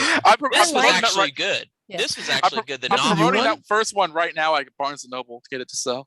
I actually like Neil Gaiman's Eternals, but Eternals is the book that actually turned me off to Neil Gaiman, because there's like one page where I think Cersei's talking at a party, and her dialogue, I went, man, that is such Neil Gaiman dialogue. Man, that was so written by Neil. I was like, oh my God. So it just took you out of it. Yeah, it's just that's when I realized he wasn't all that. It's just like all my childhood dreams just shattered away from him. This and 1602 made me like not want to go read Sandman, because they're I don't think like this and 1602, I don't think they're good stories. Like this, the Knopf run with Daniel Acuna, and who else does the back of it? A couple other artists. Not Jamal Igle, unfortunately, but the Knopf brothers, or father-son team, who were doing Iron Man, I think at the same time, they follow up on the stuff in this. This is way better Eternals than the Neil Gaiman. So you guys have read Eternals. Is it something to give a shit about? This is the same thing that fucking Straczynski did in Thor, and I don't know who did it first, if it was Gaiman or Thor, but it's basically the same story. So the Eternals are they're sent here by the Celestials to like prepare, like defend humanity and prepare us for judgment. Oh my God! By the Celestials, and it's such an esoteric concept. That's a good word for it. Yeah, it's compared to like the rest of Kirby's concepts. It is like, it's sort of like the proto New Gods, because I think he created this right before he left for DC. And like, at least it's opposite. No, it's opposite. He this was part of his post DC run. Yeah. Oh, okay. So he did New Gods, because the New Gods make much more sense than the Eternals, right? It's like if the New Gods were actually human and like morphed by the Celestials to become gods, and the Deviants are like Darkseid and Apocalypse, and it's all on Earth, and they've just been hiding this whole time, and no one knew they existed. New Gods has a real conflict. Apocalypse wants to control the universe. Darkseid. And destroy New Genesis. Did I say Apocalypse? The planet.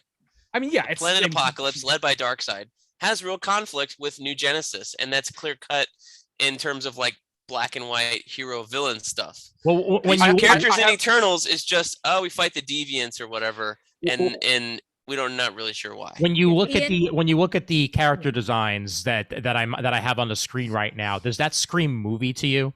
Well, here's the thing about that, because Zaki Hassan, who's sort of like a Twitter mutual friend I have, who's a professional movie reviewer, he's seen it, and he said that like the Kirby elements, like this is one of those Kirby-esque kinds of movies. The Kirby elements are allegedly really downplayed, and that does nothing but rob the film of any unique identity. And it's like, what the fuck is the matter with you people? This is 2021. We've had Thor Ragnarok. We've had the Suicide Squad. We've had Deadpool. You know, we've had Infinity War. What are we so afraid of where we can't get these geniuses' ideas and bring them to the big screen? If you're not going to do it, don't do it at all. You know what's funny though? I think what it is, I think it's the Chloe Zhao has a very particular aesthetic. Anybody who's seen Nomadland, there's a palette that she uses, there's an aesthetic that she uses, and people have always complained that Marvel keeps doing the same stuff over and over again. And I think they really wanted to try and experiment, you know, within the confines of the universe that they've set up so far. I'm looking, and experimenting's not a bad thing. Experimenting's not a bad thing. I like the Eternals. But like it's just a weird like if I were Marvel and I wanted to follow the same formula of success, this isn't it, right? Like it is them trying to be different. I feel sorry, Raph, that the problem here is that they already screwed up the Inhumans, because the Inhumans would have made a good movie. Like they had originally planned to do a movie, and then it got turned into the TV show, which I haven't actually watched. Fuck. But when my mom watches it, my mom's like, that wasn't very good. Like I'm like my mom liked Green Lantern, you know, the one with Ryan Reynolds. My mom says something isn't very good, I like know to homer right back into the bushes. But I think that's like the biggest problem, is that because for me, like you know, the Eternals and the Inhumans kind of operate in this same kind of fuzzy, big concept, weird, like esoteric, you know, but the Inhumans are the one that have, I would feel like, more story drive, and they're better known. And yeah, they screwed it up, and now they're like, maybe the Eternals can do that. And it's just, that's not who they are. Like it's not easily swappable. Though to be fair, when I was a kid, I really did not realize that Cersei and Crystal were from two different groups. Yeah. I could see that easily. They were kind of interchangeable. I was also going to ask you, can you just throw up a comic cover from the Avengers jacket era, just because I just really want to see that. Yeah, that was the weirdest thing of Avengers. They keep talking about Cersei being part of the Avengers in this book, and I was like, when the fuck was she part of the Avengers? Early 90s. Early 90s. Blood ties, man. The Avengers do not have standards for their membership. I mean, like when you have like Jack of Hearts running around as like an honored member, it's like, okay, whatever. She wasn't listen, even, like, listen. You put respect on the Avengers. They put Darkhawk in their fucking team. You put respect on the Avengers. It's the most respected team. You cannot command of me want that first sentence and then follow with the second sentence. Well, Here we go.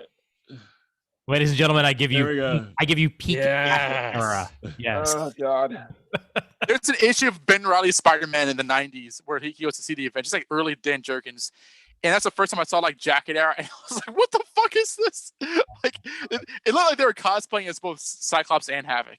I just noticed that Black Knight is not only wearing a leather jacket, but he's wearing his gloves over the jackets. Oh yeah, of course. He's gonna be sweaty. Peak style right there. Why is a shirtless guy the only one not wearing the jacket?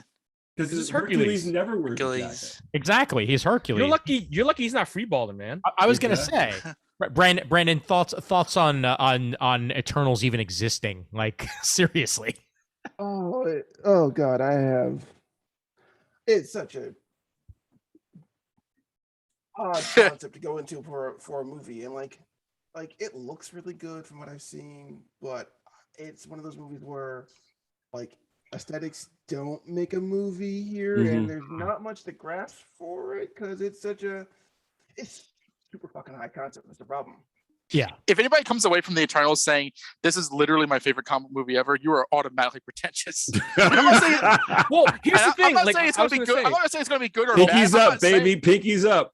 Although to be fair though, Donovan, there are plenty of different types of moviegoers, and there's plenty of different people who like specific genres and specific styles more than other people.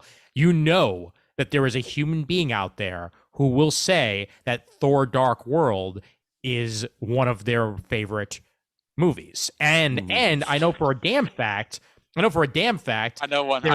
that there are members of the Comic Geek Speak crew that prefer Kenneth Branagh's Thor over Thor Ragnarok or anything of the sort, because they were looking for something more Thor than what they got afterwards. Were they? Really? I prefer the first one to the third one, because the third one is like high on its own laughing gas. Like, right. It was almost good, but like shout out to Ian Wilson over in the UK, because I know that he said that he actually likes the second one out of the three the best. I mean, I know, but like I'm almost jocular with that like last comment, but like, no, I know, because who cares about the Martin Scorsese crowd exactly? But at the same time, I do maintain that like from the moment this was announced to today, and this thing's coming out in 2 weeks, I still feel that at least with the marketing, they've not sold the public, and they're riding completely on MCU fumes to power this thing. Can I also say that probably one of the biggest faux pas that they didn't know they were making is the fact that Chloe Zhao is coming off of a Best Picture win. Right. So they're expecting, like, everyone's expecting something epic. And but Best Picture of 2020 is not really like a high bar. Yeah, but it's still there's barely anything released. Well, yeah, Joker was nominated for Best Picture. Who cares what it really? Well, the thing is with a lot of Best Picture, I forget where I read this, but they made a good point about the fact that the Best Picture winners have been getting better, but they're movies that are less popular. Like, they're not movies that everyone goes to see. Like, we just lost you. Like Nomadland. Please stand by. Please. I actually like Nomadland. Okay, there we go. Yeah, no, Nomadland is gorgeous. I loved it. You said Nomadland is gorgeous, not Nomadland is a great movie. Parasite was a great movie. You did not let me finish that, because it's a the fact that it's gorgeous is relevant to Eternals.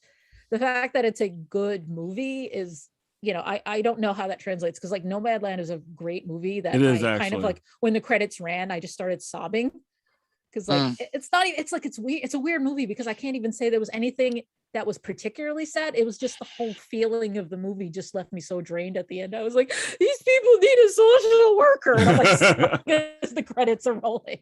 There's a connective tissue in Nomadland between all of the characters that makes the movie work. And I think they're counting on her bringing that touch to Eternals, because they're introducing 12 new characters at the same time. I think part of what's going on right now, which seems very odd to me, is Marvel isn't doing a lot of marketing for a lot of things that they've got going on right now. Mm-hmm. We've had one teaser trailer for Spider-Man No Way Home. Yeah, the movie comes really out close to the chest. Yeah, I think, honestly, real talk, Jamal, I honestly think with Spider-Man's concern, part of that is by design, because at this point, it's pretty much an open secret that we're getting live action Spider-Verse. I don't think that's the case, to be honest. I would be willing to bet by the end of Spider-Man No Way Home, Spider-Man's in the Sonyverse and no longer in the Marvelverse. But this is what I think. What I think is going to happen, and I could be wrong about this. You're not going to see Toby and what's his face? Andrew Garfield. Andrew Garfield. What you're going to see is Tom Holland's Spider-Man bouncing through different universes, fighting their villains and living their lives. Yeah, I'll be goddamned if they don't have the other. It's such an obvious thing to do. Yeah. So that's why they're going to pivot. I will counter Jamal's thing. If you search Corridor Crew, I saw confirmed that. No, they didn't confirm. They didn't confirm. They said this would be really hard to fake because of this, and this. Listen, yeah. I saw a photo of a costume test for a fan film called Spider-Man Lotus that they put I think they put a trailer. I saw a photo that they said was a costume test that turned out to be a completely CGI character.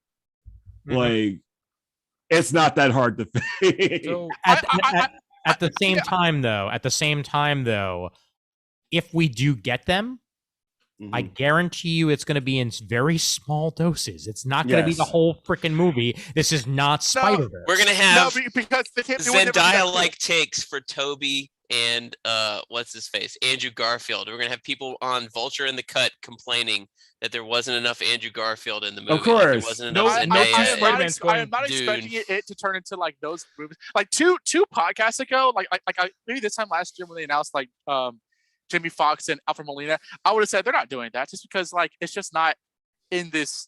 I just look at the vibe that they would like be that fan ingratiating. I would say fan ingratiating, but that kind of wild. But at this point, it's like coming out kind of stuff. This carnage. Ignore that. Yeah, I think at this point it seems far more likely than not. I mean, I'm not the one that's saying that like I doubt Daredevil's going to be in it, but I think at this point it's a safe bet that like at least in some capacity we're going to get the other actress because that's the kind of film that this is. And if Feige was like, no, we can't do that, I don't think he would be that way. I think it would be like a Sony thing for whatever reason. Yeah, but we'll see. Let's just look at this Spider-Man Lotus suit, by the way, and how freaking it's a great costume, delightful it is. Yeah, it's great. I just don't like this Ditko spider. Never been a fan of that. I dig it. So 2 things real quick. Just real quick. Yes. Going back to Eternals, isn't it funny how you have 2 Kirby concepts with award-winning directors on them, and one of them gets canceled and one of them gets pushed forward, and the one that we probably anticipated more was the one that got canceled? What got canceled? One? New Gods. New Gods is canceled.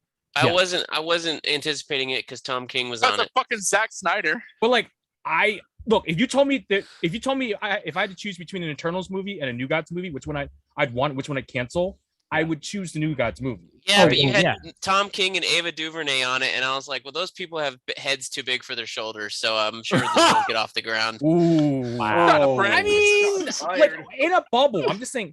And the other thing is, we were talking about how overhyped Spider-Man might be. Is it possible that Shang-Chi is the best Marvel movie of the year? And ladies and gentlemen, we pivot because if I were to not talk about Shang-Chi on this episode, that's right. The Asian guy pronounced it wrong? Does that mean I have permission? No, he said there's 30 pronunciations, all right? There's 30. Do you want me to give you the 3 I know? Shang-Chi, Shang-Chi, Xiang-Chi. All right, I just gave you 3 in 3 different dialects. You want me to learn Shanghai? Hold on. With you. You forgot the other one, Raph. There's the whole thread of me asking you specifically, what the hell is up with this pronunciation? And I told you, there's 21 dialects of Chinese. I personally don't care if you get it right or not, because it might be right in Mandarin, but I wasn't born speaking Mandarin. I speak Cantonese. If I went to the mainland, they'd all look at me funny, like, why are you not speaking the main language, you dirty fucking foreigner? And I'm like, I'm Chinese. I'm not Chinese to them, though. That's the thing. And so, are we gonna talk about Shang-Chi now? Yes, we can talk about Shang-Chi. So, oh my God, what a perfect movie that encapsulates so much of the Asian American experience. Because I mean, okay, first off, bringing in the Mandarin instead of Fu Manchu, great choice. Yes. You don't waste the Mandarin. And look, I personally love the Iron Man 3 twist. Because I'm a dirty troll. If it pisses people off and it doesn't piss me off, I will love it even more. Right? It didn't piss me off. I like the Iron Man 3 twist, but I feel like they did waste the Mandarin here because he wasn't that much of a villain. That's the thing, though. That's also what I love is you made like I feel like they started doing this thing where like they made the villains more complex. I mean, everyone talks about Killmonger being right. But this isn't a villain. This is a man who has lived for thousands of years, has conquered the world, and said to himself, I have nothing else to do. Let me find this immortal city or whatever and conquer that. And instead he falls in love and it's like, first he gets his ass handed to him. Yeah, he gets his ass handed to him by a Tai Chi master. For the world's biggest conqueror, he sure did have the world's smallest headquarters. Listen, I was not impressed. He's 5'4". What space does he need? Dude, I'm 5'8". I am The bad guy in the Wolverine in Japan had a bigger house than the fucking Tony Young Mandarin. seriously 5'4"? Is that right? I mean, 5'5", 5'4". Listen, I am Chinese 6 foot. 5'4" is short. I am Chinese 6 foot. I'm 5'8". All right. I'm American average, Chinese 6 foot. Just give me this. Just let me have this. All right. Let me have this. This is the one thing I can talk about with pride. So anyway, no, the point is like the Mandarin isn't like Wenwu is not the villain because it provides such a more interesting dynamic. He is the villain though. Like he's not he's a villain. He's the antagonist. He's not a villain. It's the villainy of living with like he's a good guy. I'm not doing that. And he's not a good guy. He's sympathetic though. He's not a full out villain. It's not like he's saying I'm gonna take over Talo and then become this huge and then conquer the world. He's saying I'm going to Talo to save my wife. Yeah, and I have tortured my son for this because I want him to take over for me. Dude, you have no idea how much that means to me. Like I really liked the movie until we introduced the magic dragon part. I knew the minute that I saw that dragon exactly when Brent Casino was tuning out. Okay. No, don't get me wrong. I liked the movie as a whole. It was a really excellent movie. Yeah. I gave it a rave review, but once that magic dragon came out, and I was like, oh. So I guess we're gonna do this. But that's a part of Chinese folklore, though. I know, but it was more for me. It was more like this feels more Marvel formula than really going into Nah. But I haven't seen the wuxia movies or whatever that it's probably referencing. No, so that's the thing. That's the thing.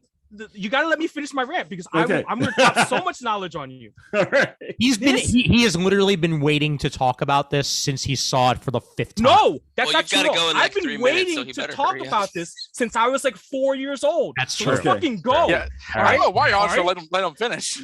All right. Listen. At going into the movie, I think myself and a lot of people were expecting like a traditional kung fu movie where like the wire work kung fu is amazing and beautiful. And it kind of was like that, but it really wasn't. It's a different genre. All right. Because what I talk about a lot is wuxia, which is like, it's actually different from, I've been learning a lot about Chinese fiction. And what I think of as wuxia is like the Hong Kong Chinese movies of the 90s, the kung fu movies of the 90s, where it's like, it's a semi-historical setting and it's a lot of kung fu. Really, it's more of like a political commentary on a certain historical period of China with kung fu thrown in. That's really what the genre is. What this movie is, it's more straight Chinese fantasy, where like all the mystical stuff, all the jumping 50 feet in the air and shooting like energy out of your fist, is locked behind the door of immortals and magic. And the fact that they did that and introduced that when everyone expects a kung fu movie because that's the diet you've been fed this whole time. I've been fed mostly a diet of mostly that. I know about the Chinese mystical stuff, but I don't know that much about it. And that's the thing. The only thing this can relate to, that's been in America, is Avatar.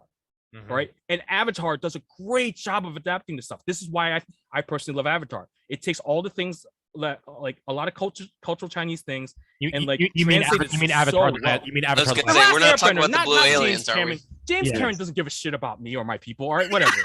All right, but my point is, told you that personally. Introducing the fantasy elements into Shang-Chi is such a huge thing, right? Because like. You get what you want, right? You get the kung fu because Shang-Chi is a kung fu master. He's a master of like multiple forms of martial arts, even though he really isn't, because he only does like 2 or 3 things I recognize. And it introduces you to this other world, which you say it's formulaic from Marvel, but it's not, because how many other heroes would deal with this stuff?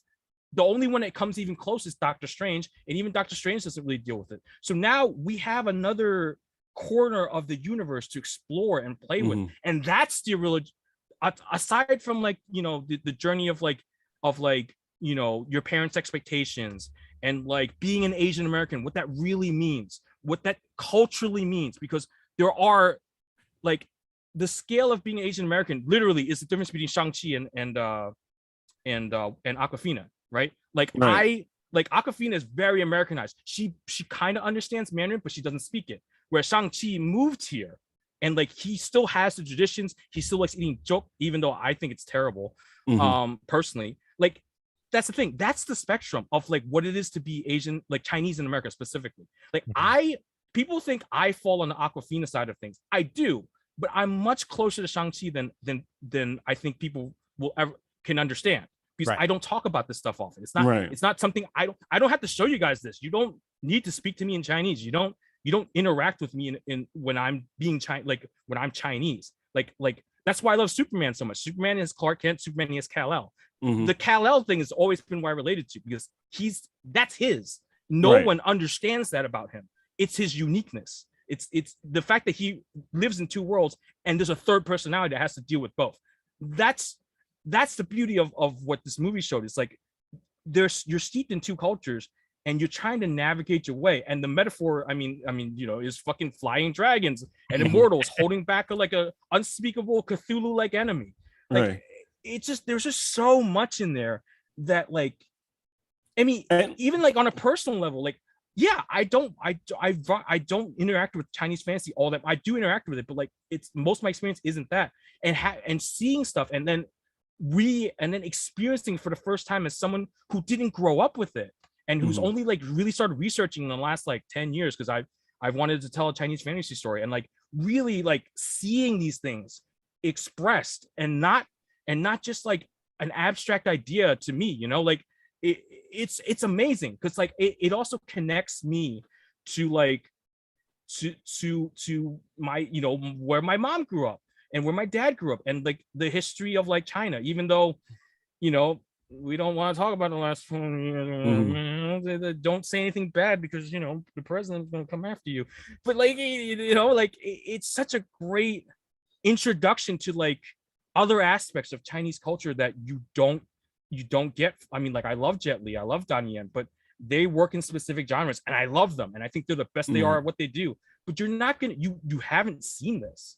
Like you've never seen it. Like Avatar, I think a lot of it, again, honestly, Raph, I feel like a lot of what they did in this movie reminds me, it heavily leans on a lot of the Chinese dramas that I've been watching recently.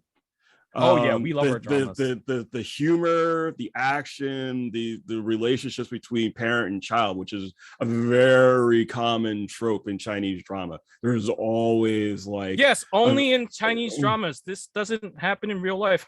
It's an exaggeration, guys. Everything's fine. I will say the third act CGI fest in Shang-Chi was way better than the third act CGI fest in Black Widow. Yeah, so the CGI was actually pretty good. It was excellent. I honestly thought those dragons looked pretty good. And it was more believable because he's on a dragon and it wasn't doing physics calculations for the dragon. He also wasn't going 900 feet in the air jumping off of a building. So yes. And in general, anything, and I mean anything that doesn't lead to Brent trying to teach me science. I forgot about that. It is 100% A-okay with me, because we know. You majored in radio. I majored in engineering. Yes, we're this far I totally get it. I understand, Professor. I understand. When you started talking about that, I rewatched the movie and I was like, oh yeah, no, I knew beforehand anyway. But yeah, no. Shang-Chi is like it covers so much ground culturally, and that's the thing. Like Black Panther is different, right? Black Panther isn't. It does cover some cultural things, but it's a very Wakanda doesn't exist, right? It's an Afrofuturism story, but like it's not, the basis isn't really in reality. It's like an imagined, like it's still not real, right? Like not that I'm saying like Chinese like the dragons are real, and like if I learn Tai Chi I can float through the air too, guys, and I can the crap out of like whoever. It's just, but like those are things steeped in like a tradition and a history, and like to see them brought out is such a, it's a different experience from Black Panther. And I absolutely agree. I think like I would compare the two. I wouldn't compare it. Like I've been telling people this is my Black Panther just like as shorthand, but really it's more like this is a chance for me to experience my culture and my background through one of my favorite genres, which is superheroes, right? Like I'm a superhero first. Yeah, first. Superman's first. Right. So like, it's important. Like I my very first reaction was like, I wish I had a kid to like a child, like my child. I wish I had a child that I could have brought to this movie and like experienced showing them, or be 3 years old again and be and not have Superman be my first experience and have this be my. I mean, like the thing. I mean, Superman's life defining for me. I mean, like there's a, but like if I had seen that, who knows what? Especially the kids now, like your kids, Brent. When they see this movie and they see someone who looks similar to them, what that's gonna mean for them in the future. I never lived with that. I've that's the reality. Who cares? I mean, it's fine. It is what it is. Right. But like, I am so excited to see like 20 years from now, 30 years from now, people like Asian creators who have seen this movie and what they do, because it's going to be massively different than anything than what I could do. Right. What I wanted to do something like this. But what is it? What does it? What art comes from people who actually get that crumb of representation that they want? Right. That's the interesting thing to me. You remind me of two things immediately, Raph, with that conversation there, and then Donna, go right ahead. I cannot fucking wait to get a good Benjamin J. Grimm on screen. And I cannot fucking wait to get a real Kitty Pryde on screen, because that's my representation right there. Right. Those are my Jewish superheroes that I've never really gotten good versions of. I mean, yeah, Chiklis was all right. You know, he was decent, but he still looked like he was just a dude in a freaking rubber suit more than anything else. And I'm looking forward to eventually getting what you got here with Shang-Chi. And yeah, this was fucking awesome. Continue, Donald. What were you? Well, think of it this way. Yeah, Korg had to walk so that Ben Grimm would be able to run. He's basically a screen test for the thing. That's true. An excellent point, Jamal. An excellent point. Oh, hey guys, what's up? Okay, anyway. Can't stand that character. Well, I mean, making fun of me in Fortnite. This is kind of why I can only kind of put up with so much like MCU derision and snark. I mean, yeah, like it's definitely changed Hollywood and storytelling in some ways for the worse, in terms of like everything's chasing franchises and stuff. Yeah. And they've definitely hit a formula that they're far too comfortable in. Like I was watching Shang-Chi with my brother, and like, as much as we were liking and trying to like the film, it still had that sort of requisite bad joke quotient that like wish it didn't have. But I gotta say, I gave it a lot of stroke, because I was sitting there very cognizant of like you just don't see things like this anymore. There's and like we had a crowd full of people. It was one of the earlier films in the theaters that we saw during COVID, so I wasn't really looking around as much, but there are a lot of people cheering, and this kind of stuff is necessary, and you don't really get that with a lot of, like, let's say Martin Scorsese films. Not to really throw that conversation in there exactly, but I mean, like, this stuff is really meaningful, like more so than adapting something, because this is a very much kind of like new version than the Master Kung Fu comic books. You have a representation of heroism that's just not normalized. Right. Because I was thinking of, like, I know that Simu Liu himself had repeatedly said he wanted this to be Asian Americans Black Panther. So you have things like Awkwafina, being asked at the dinner table, like what's your Chinese name and such, and them discussing this and kind of just comparing different dimensions. It's one thing to have Asian characters in a narrative to exist, but it's another thing to have Asian characters speak to each other. It's one thing to have, we have this famous actor, but it's another thing to have, like, what I liked about it is like Tony Leung and Shanti's mother, like they were from different cultures, and I've never seen Asian people in film interact from different cultures and interact as two different human beings, because usually the shorthand is that all Asians know each other, similar as like all insert minority here know each other.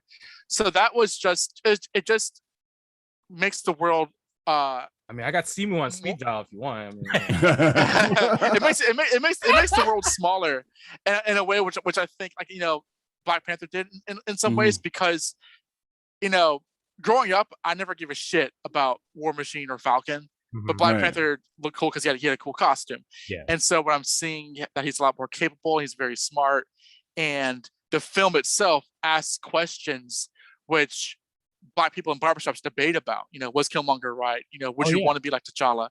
Yep. That thing, that's a lot more challenging to the audience that it's serving, as well as the larger mainstream white audience who can enjoy this different perspective of heroism. And I saw that watching Shang-Chi, I was very much aware of the same thing, because you have this conflicted person who loved his father and hated his father. And that to me was cool. Like the world's best. Identify with that at all. The world's best take your son to work day was my favorite scene, because like he goes there, he's like, I'm killing you, you, and you, and then he spends like the next decade training his son to become Cassandra Cain. I mean, but that's literally what Shang-Chi is, though. Like that's why he's the master of kung fu. Although that's my only gripe is he doesn't do a lot of kung fu. He does a lot of this modern Those fight scenes MMA. were sick, though.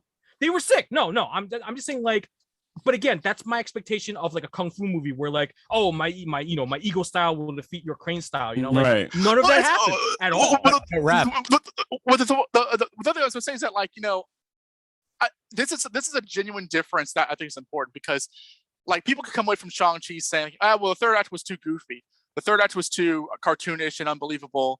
It's like, for me, hearing Killmonger is just an evil Black Panther. It's just that Marvel trope again, and really missing the nuance that Asian Americans and Black Americans take away from it. And that's fine. You can have that opinion, but it's important to have that different recognition, because it's not literally that. It's this means more to its intended audience than the larger audience, and normalizing that kind of difference between perspectives, again, like I said before, kind of makes things smaller and makes this one of the better Marvel movies as opposed to just another one in the can. Yeah, to be fair to that argument, they literally dressed Killmonger in another Black Panther suit. Well, but that's true. But they set that up. Yeah, but he wanted to be Black Panther. Yeah, right. Okay. And I guess his birthright. And my also, question. Hold on, real quick, Brent. Just piggybacking off of the fact that he was literally just talking about Black Panther. Super happy that we got more than just one appearance from Chadwick and What If. Just to bring it back for 1 second, because that, originally, it seemed like we were only going to get that one episode. The fact that he was in 4 of them, that made me beyond happy, and I'm glad we got as much of him as we could possibly get. Continue with your point. So I guess my question for Raph is, in the Asian community, was this as big a pop as I felt the pop from Black Panther being a white guy on the internet or whatever, just in terms of the representation and all that stuff. And I've enjoyed both films. I like Black Panther more, but that's just as a film. But did this pop for the Asian community like Black Panther did? I mean, obviously COVID being what it is, didn't get the chance to do financially as well as Black Panther did, but that's complicated because it's not being shown in China at all. And that's the other thing too, is why I think that's a terrible it's not really made for them. It doesn't. It's tried to be made for them, but you've made the point, Raph, that you have a distinctly, as an American, Asian American, you have a distinctly different take on your race than someone from mainland China would. I just wanted to cut in and say, because we've talked about the movie a little bit, and I get to be I'm the white person, I don't have the same feelings about it. But one thing I did note, and this does kind of tie into what Raph has said and Donovan and everything. Watching, this was the first Marvel movie that it felt like people I actually knew. Mm-hmm. Because I mean, for those of you who are in New York, I went to Stuyvesant High School, which is currently as of 2021, 75% Asian. It was 50% when I was there 20 years ago. I almost went there. Yeah, I missed by 10 points. So like I'm watching this movie and I'm like, oh God, I went to high school with these assholes. And, like it was the most relatable Marvel movie for me. Like that was, and I think it was because it managed to capture that specific like underachieving but supposed to be an overachiever. It's a very millennial Marvel movie. Right. Yeah. But I want to push you guys out to karaoke and like. You know? Oh, that's when I decided I love the movie. Raph, oh my God! Like, if this movie did not end with karaoke, it was not truly Asian American to me. Wong karaoke is where it's at. I want to do karaoke with Wong so. Yes. And just to push back on what Don said earlier, you can't have Simu Liu and Awkwafina and Benedict Wong in a movie and not have them cracking jokes. Oh, like, it's just, you know, it's in the bylaws. It just has to happen. Well, that's why Awkwafina is there. She's comic relief. Yeah. But she played it really drier than she usually does. I was just gonna say. I was actually thoroughly impressed that she wasn't over the top with it. There were a couple of clear comic relief moments, you know, like on the bus and what have you, like she was there to break the tension. But I not once said to myself like this is over the top, and I was super surprised I didn't say that when everyone's favorite character showed back up. Motherfucking Trevor. There were some over the top moments with that guy. I mean, like. There were some moments where the film literally does stop to tell a joke. I don't think you put your hand on your heart and say that doesn't do that. But that's like every Marvel Planet film. of the Apes? When that little Alice ball shows up. Guardians of the Galaxy. Yeah. But still, though. Guardians of the Galaxy came out and they're like, well, this is a Marvel movie now. Every movie's like that now. Trevor's for the Russo Brothers movie. Trevor's more comic relief than Awkwafina is. That much I will definitely. I wouldn't expect that. She's come a long way this year between Shang-Chi and her part in Raya and the Last Dragon. Like she's very emotional towards the end of that movie. Oh, you should have seen her in that was a good movie. I didn't see the was it the goodbye or whatever, the farewell? I didn't watch that yet. The last farewell, it's really good. That's when she really shows her chops.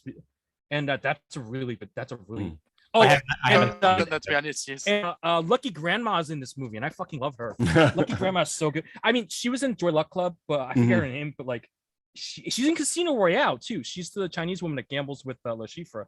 Also, we haven't mentioned Michelle Yeoh at all, and I just have to. Yeah. Michelle Yeoh is like you know the goddess. Yes, of, madam. Like, Chinese film. I mean, she's perfect. There's nothing. Is she one of those like actresses the way that we have like these movie stars? Like she kind of plays this uptight woman now in the last 20 years. No. She's so eclectic in her roles. Yeah. No, because if you see her on Star Trek Discovery, she's a completely different character. She's like hilarious. Yeah. Okay, I fucking love Giorgio. The funny thing is like she started out as like a model. I think she was like Miss Singapore. Yeah. And then she went from being like a beauty pageant person to a fucking like martial arts star who does her own stunts. Like 21 years old. I was saying that because we watched like Crazy Rich Asians, and then like 2 months later Shang-Chi, I watched that or something. And I was like, these are kind of similar. I don't know. No, they're not at all, because the Crazy Rich Asians is like she's very mean in that, Asian but she's mom, like the nice and auntie in Shang-Chi. Yeah, exactly. No Chinese parent is nice to their own children. They're nice to other people's children. I'm telling you. But Brent, to her character, Philippa Giorgio in Star Trek Discovery, there's like two versions. One who's just like the kindly starship captain, and another who starts out as just a complete sadist. Yes. Yep. And she's very good. I love her. Yeah. Very good at both. I love Giorgio. All right. Let's. Any other thoughts you wanted to throw out there, Raph, before we throw out some quick anybody who's been reading stuff, and then we'll go ahead and wrap things up from there. You didn't want to talk about fandom? I know you're fandom. Well, fandom. We can touch on fandom a little bit, but anyway, Raph, you got anything else? Just Son of Kal-El. Okay, cool. We can do that later. Yeah. Well, then, yeah. Let's touch on fandom. The Flash. Glad they changed the name to The Flash and not Flashpoint. Number one. Yeah. That's I'm confused. Isn't that the show? Oh God. Yeah. This just in. There was also a animated series called The Batman. Like whatever. Like it's happened. I love what I loved about the Flash. Actually gave us things to see as opposed to like Black Adam, where they're like, "You've seen the suit leaks, but we're just gonna cut it off right here." No, that's right not true. Before the big reveal, For some reason, they cut off the Batmobile for no reason, and then the Flash is like, "Here's this suit. Oh, by the way, there's another Flash. Here's Supergirl. Here's the back of Batman's head. Oh yeah, the Batmobile's in it," which we all kind of knew anyway. And then you have the Shazam thing where they're just like, "Hey, we got new suits, man! Look at our new suits." So why did they cut the Then Darth Batman. I don't know why they would cut the Batmobile, and also I don't know why that all we saw was Cal. Oh yeah, right, because they just want to tease us mercifully. Yeah. That's why. But we know it's in the fucking movie. We know, but also at the same time, is this other Barry going to be the villain of the piece? Is he the Barry of Batman 89's universe? Like someone pointed out that in that shot of the three of them with the two Barrys and Supergirl, the Barry in the back is actually wearing like a spray painted red bat suit with the Flash on it. Yes, almost the way that Spider-Verse's Spider-Man spray painted his Spider-Man suit to be Miles Morales. So they're both going to be standing on the first watch in a field going like this. He's not going to be able to move very fast because of all that rubber. Yeah. But it's okay. He has other people to turn their head so that he doesn't have to. So that's also perfectly fine. I'll stand in the middle. You guys. Keaton still does the bat turn in this movie. I'll be thrilled. Yeah, yes. That's all I want. Oh hell yeah! Oh, so, yeah. Go ahead. I am strangely obsessed with Michael Giacchino's Batman theme. Oh my God! You mean half of the Dark Side theme? Bum bum bum bum bum bum. I'm just waiting for a bum bum bum bum bum. That's all I'm waiting for the whole time in the trailer. I just want Batman to go full Sith Lord. I'm really hyped. I'm beyond hyped for this Batman movie. I think that it's actually looking like the type of Batman movie that I wanted for years now, and I didn't quite get with any of them so far.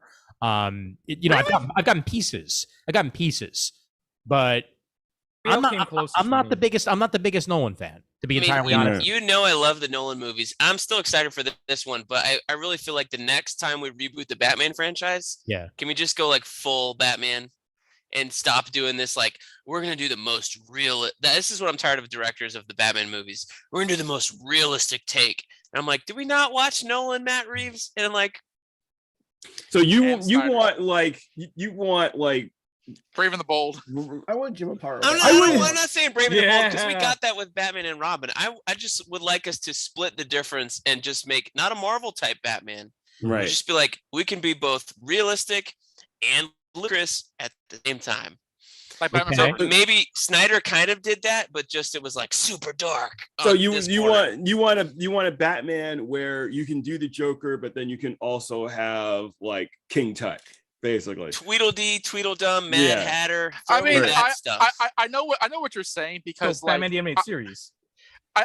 Batman does not necessitate being like so grittily realistic that like the very idea of anybody going by a superhero or supervillain is too much for people's brains to bear. Like people really lay that on thick, and I agree with Brent that like we've done this for like half my life now. This isn't new in advertising. Yeah, I think I believe in Matt Reeves, done and Tish, in that what I'm hearing from him, aside from all like realistic, is that like he's saying the right things. He's talking about stories like Batman Ego and stuff. He's not doing the knee jerk Long Halloween, Dark Knight Returns year one, because that's everyone's read that. That's not special. Yeah. I think that's really fucked us. I think that like this will start out very grungy. And by the end of I would like to see, but I think he's kind of leading. By the end of the film, he'll have a more streamlined suit. It'll be a little bit more recognizable. Like it's a starting point. It's not like what we're seeing from Pattinson is not the punctuation. It's not the finish line. No. If they do a second movie, and they probably will, and we get a more like less leathery, stitched looking suit, and we get like Killer Croc or whatever. I like the costume. I just don't like the. I like look of the cowl. I don't like the leather stitching per se. I like the cowl. But I'm not a fan of the puzzle. The puzzle piece, New 52, Jim. Like anytime the bat suit just looks like a bunch of shit taped on top of it, it's like, I mean, come on. But at the same time, this is like his Bob Kane golden age look for this movie. It was like we're trying to be. You still have Batman in this ultra high tech suit with a hand stitched cowl, so that's kind of anachronistic. And then at the same time, you have the fucking Riddler over here with duct tape on his face. But yet it's not duct tape. Whatever it is. No. It can't go buy himself a nice suit and diet green fucking Jim Carrey, but just wears a green trashy trash. It keeps me safe when I'm jogging at night. I'm just like, can we comic book up the Riddler a little bit more? My favorite thing, I'm with you. My favorite thing right now is that if you want any type of Batman on screen, you have so much variety because you're literally getting 3 of them. True. Very true. Ian, I can't 2 in one movie. You don't like Batman Begins. That to me is like no. I didn't like Bat's favorite than they do. That's like the top. No, I didn't say I didn't like it. I said that they're not perfect. They're not 100% what I want out of my Batman. I think that Christian Bale did a very good job with what he was given. I fucking hate his voice with a passion. I love his voice. Love his voice too. We all know I love his voice. I've been copying it for the last decade plus. Yeah, Raph, why do you think I hate it? Because I feel like Raph has a lot more to do with that than Christian Bale. It's possible, but also I felt like there were major strengths to what we got out of Nolan's Batman, which failed as it continued in certain ways. Especially when we got to Rises. Like Rises is a good movie at points, but also drags ridiculously. And, I'm not gonna disagree with that. Yeah. So like, I just want a Batman to me that feels the most like the type of comic book Batman that I really appreciate, and not a Nolan movie with a bat suit. But you think that this looks the most comic booky? Honestly, yeah. In a lot of ways. Batman Forever. I really do not. I hate the Snyder shit. But I would even say that like Batfleck was comic bookier than Pattinson. He looks like a stuffed sausage. No. If you take the slimness of Pattinson, put the Batfleck suit on Pattinson, take some of the sausage stuffing out, raise those ears a little bit more, you'd have perfection. Yeah. The last half of that new trailer was awesome. When the score kicks in, everything's going crazy. Oh my God. I mean, this is still he pulls out his red lightsaber and Penguin. This is still where. That was my other gripe.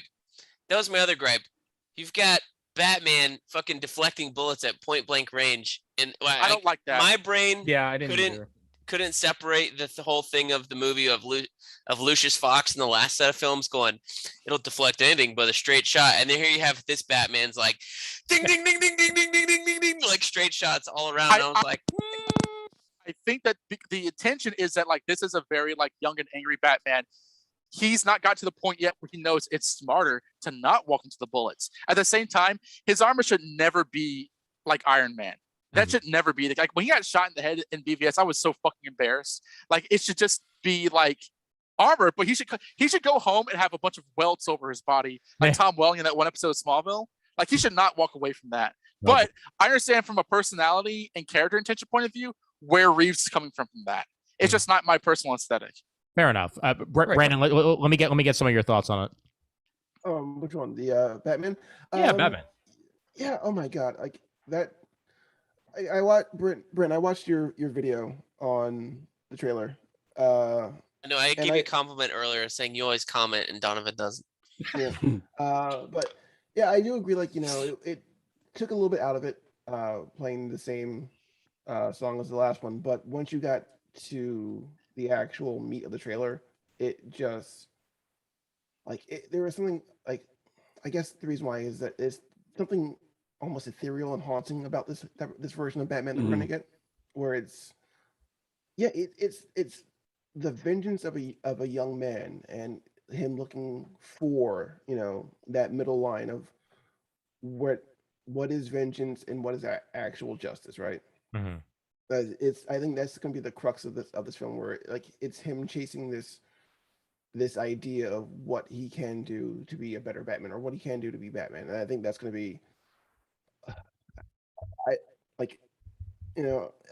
And then I think part of it also, Brandon, is it seems like what they're talking about in terms of portrayal is the idea that right now he's supplanting what it means to be Bruce Wayne in this pursuit of he's not sure. He says, and it's almost kind of like he's living life by the numbers, like he's doing the things that he expects. I think one of the things that during the Fandome presentation that Reeves said was Bruce Wayne is like a reclusive rock star.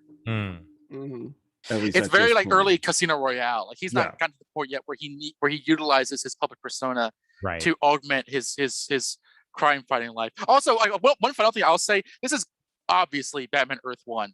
Obviously, obviously, Everything from like the angry young mistaking Batman to like bearded Alfred, Penguin, and Riddler. I mean, this couldn't be more blatantly. This is what it is. Than it being the comic. We can also make the statement that I made about Oscar Isaac being in every single franchise known to man, about frickin' Smeagol here as Alfred. I think I thought you were gonna say Jeff Johns finding a way to at least have one of the franchise movies adapt one of his stories so he gets bucks every time it plays. And also Edgar Wright being both the Watcher and Gordon, like. You're right. You mean Jeffrey Wright? Jeffrey Wright. My bad. Jeffrey Wright. Yeah. Sorry. It's getting late. Sorry. Batman, actually. Yes. Because he voices Batman in the audio adventures. That's true, right? No. That's Yeah, no, that's Jeffrey Wright. No, it's Jeffrey Wright. Not Killmonger. No, it's not Michael. Or whatever. It's supposed to be Batman. They announced it at Fandome. No, it's Jeffrey Wright in the Batman the audio adventures with Jeffrey Wright. Yeah, that's been out. Yeah. Okay. There's another one. Thompson as Gordon. Oh. Yeah, I heard that, and that sounds like Kenan Thompson doing another one of his bad impressions, and I was not impressed. Hey. Chris, you're thinking about Winston Duke. Winston Duke, yeah. Yeah. He's playing Batman in something else too. Yeah, he's playing Batman. He's not in the. He's in the. There's a game that he's doing the voice of Batman. Yes. Really? You're right. Yeah. Chris, you got any final thoughts on the trailer? You wanna get? I didn't watch the trailer. You didn't watch the trailer? Wow. I didn't care. I have yeeted myself out of the DC fandom hard. Like I am self-yeeted. I have defenestrated myself out a window. Well, I feel like it doesn't offer me anything. It's just it's just drama and like 2 gazillion competing versions of each character. So I mean, I'm not going to say I'm not going to watch the Matt Reeves version. I'm not going to promise that I won't watch Robert Pattinson, who I actually think is a very good actor. Yes. I'm still going to watch it. I just didn't care. I mean, to be honest, I didn't even watch the Cowboy Bebop trailer until you guys brought it up, and I was like, shit, I better watch that. Like, I Happy can't. 8th anniversary, Wonder Woman. We got nothing for you. That was last year. Half of Fandom was about her trailer last year. So Brent, so Winston Duke is playing Batman. It's a Spotify podcast called Batman Unburied. Okay, got it. Okay, cool. Yeah. Hey guys, this is Batman Unburied. I'm Batman. Is that the one that Saladin Ahmed worked on, or am I thinking of a different writer? Hold on, I'm looking. David Goyer.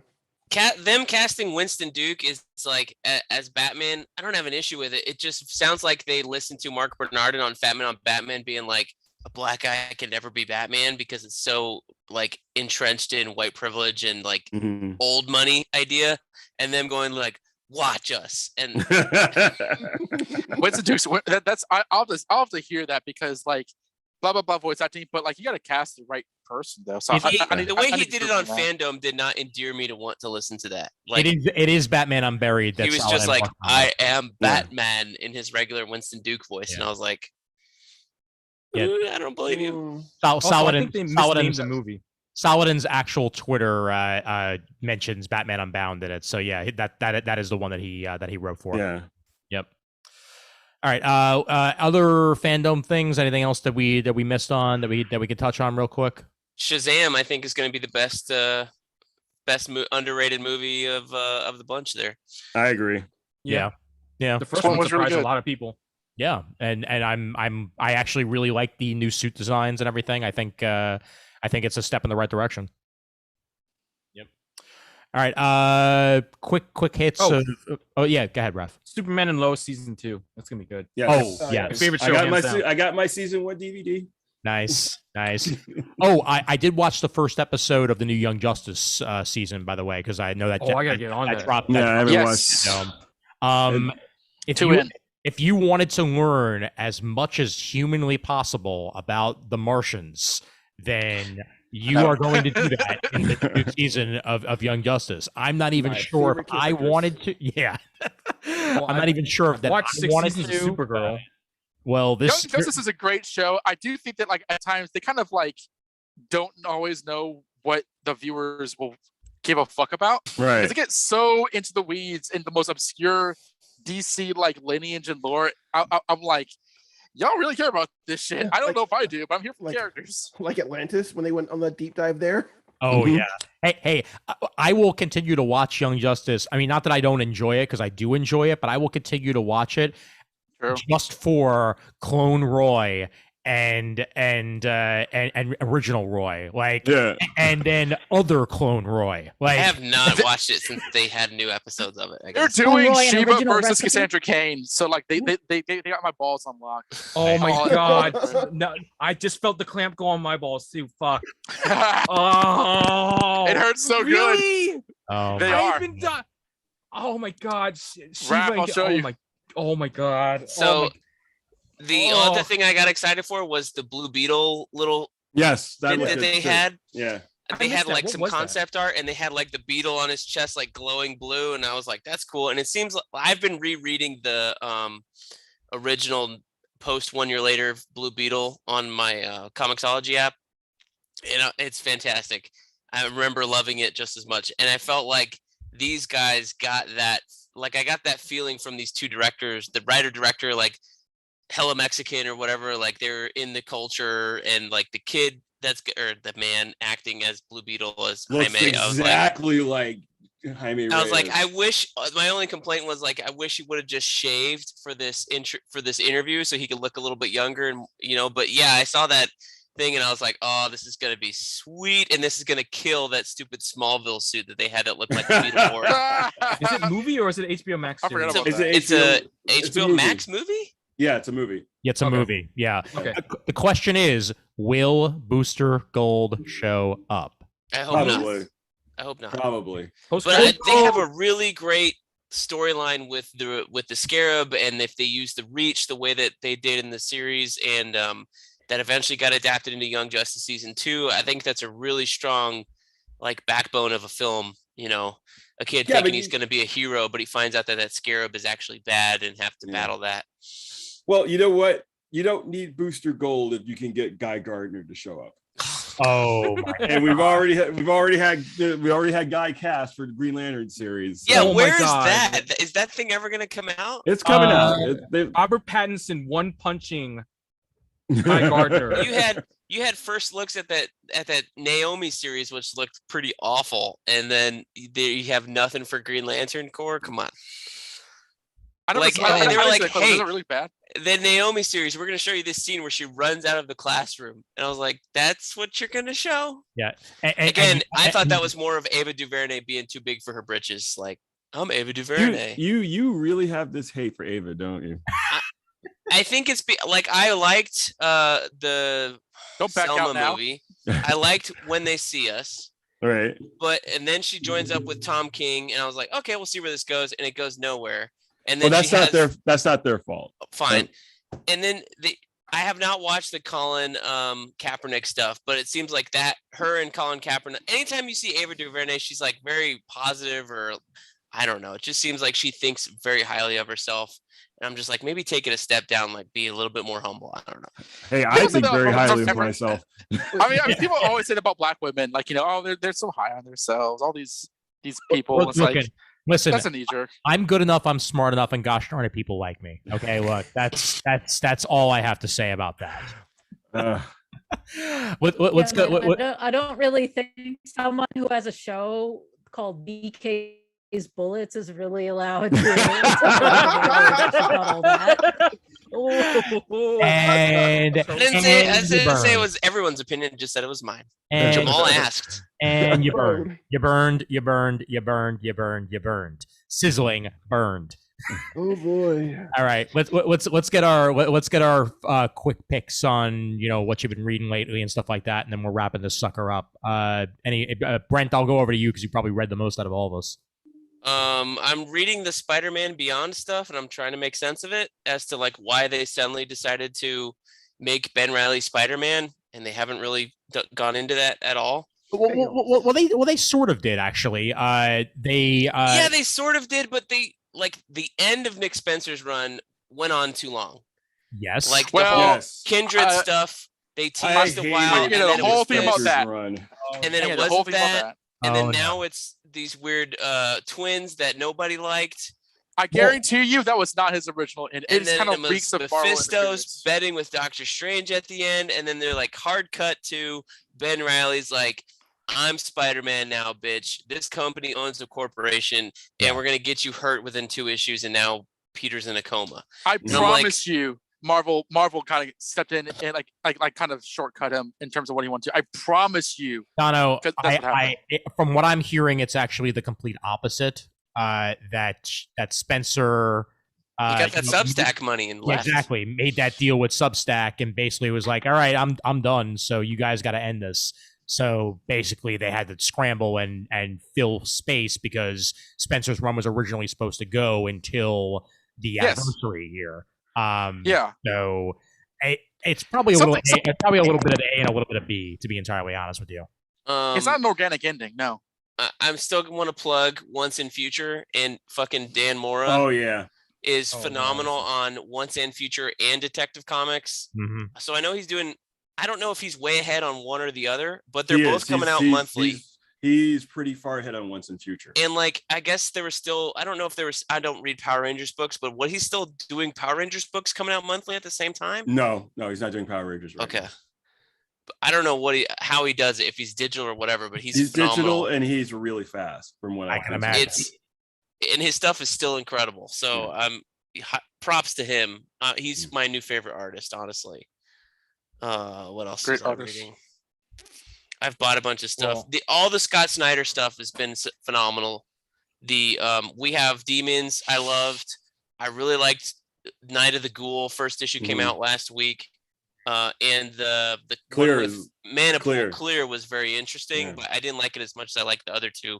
Feels like it's going to take a while to kick in. But if you haven't checked those out on Comixology, go, plug for Jamal. Go get hyped up and read those, and then wait for Jamal's book to drop whenever it comes out. I'll throw in the one thing that I've been reading is Fantastic Four Life Story. It is fantastic. No pun intended. Okay, fine, pun intended. It's just as good as Spider-Man Life Story, just in different ways. I thought that was interesting that it's like taking the time to get to Galactus, whereas like the Spider-Man one was like, here's a decade, here's a decade, here's a decade. And that's what's so great about it too, is that like, you're getting your decades, but as the decades move forward and Galactus isn't here yet, you watch what that does to Reed Richards.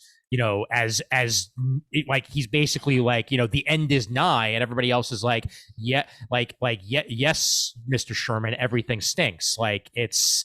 Did we get the 90s yet? Did they introduce his dad as Hyperstorm? Yes, they did. They did Life Story. Yeah, no, they did get to the 90s. Yeah, we're because I think the last one that just came out was the 90s, right? Yes. Okay. Yep. Yeah, so we're definitely getting there. I absolutely love it, and I did start reading Beyond as well, and I like the first the first issue that I read. But then again, I'm a stan for Ben Reilly, so that doesn't really say much. And it's goddamn right.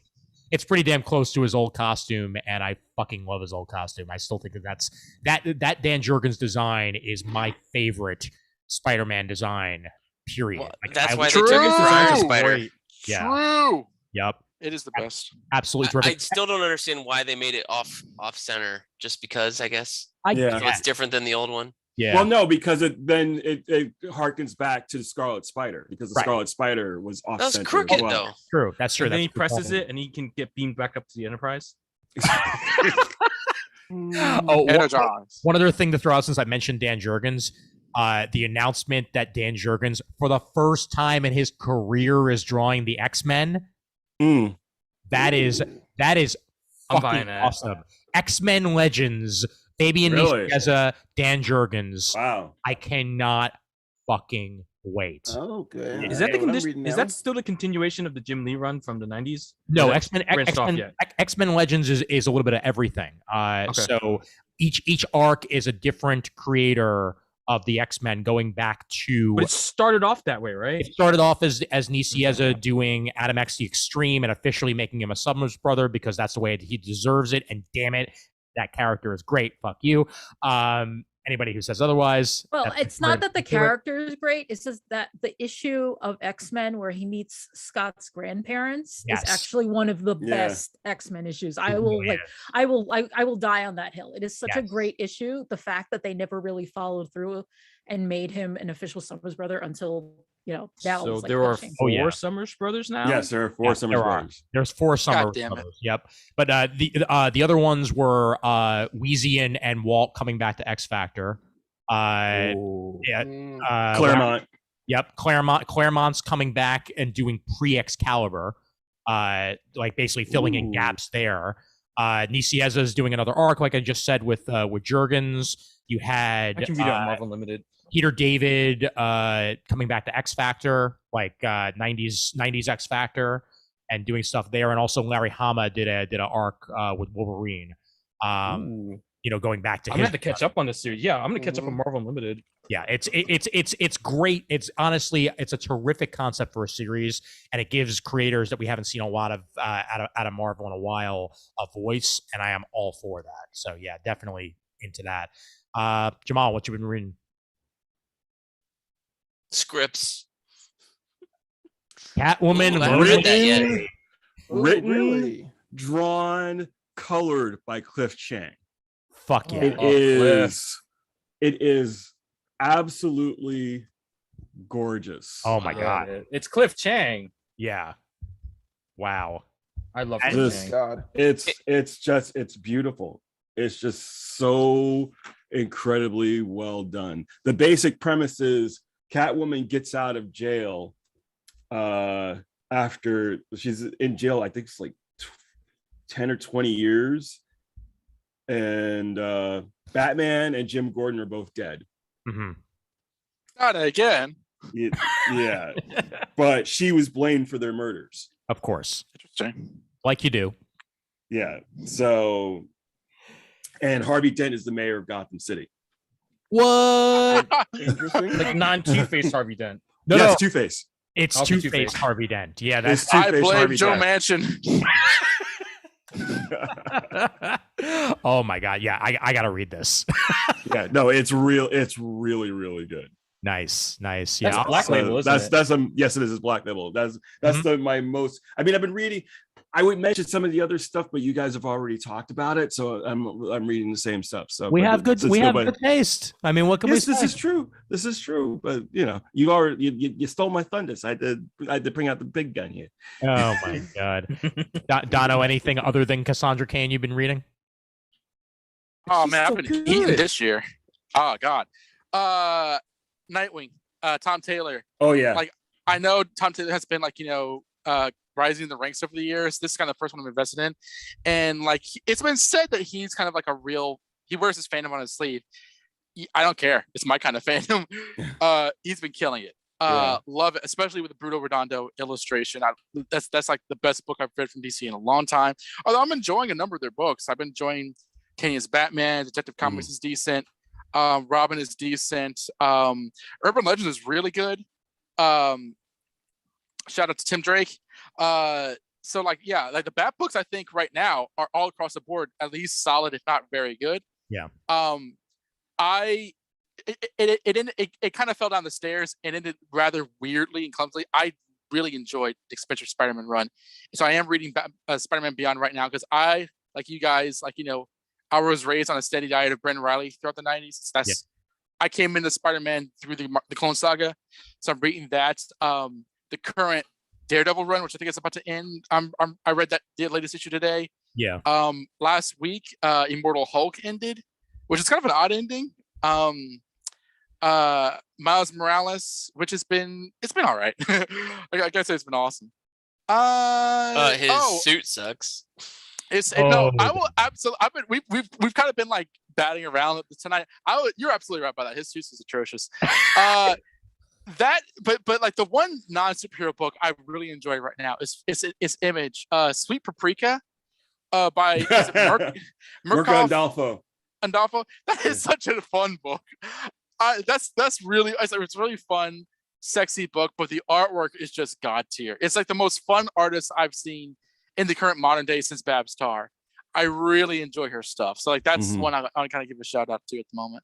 Just to go back to that Miles Morales hit, there is in the latest issue of his series, he's sitting next to his vulture girlfriend and they have their masks off and he's eating, and then somebody comes and he literally has to do two things. He has to put his mask on and then pull up his turtleneck. It was like the dumbest thing. It was like, it's an embarrassment. It's a terrible design. And every one of his designs in the game were terrific designs. That Spider-Man 2099 design he has in the game is like my favorite. With the Daft Punk helmet, with the smoky eyes and the hoodie. Right. That was ill. I mean, so, you know, I can see what they tried to do with it. Like, they basically combined the two Scarlet Spider designs. Yeah, it's a little pseudo Riley.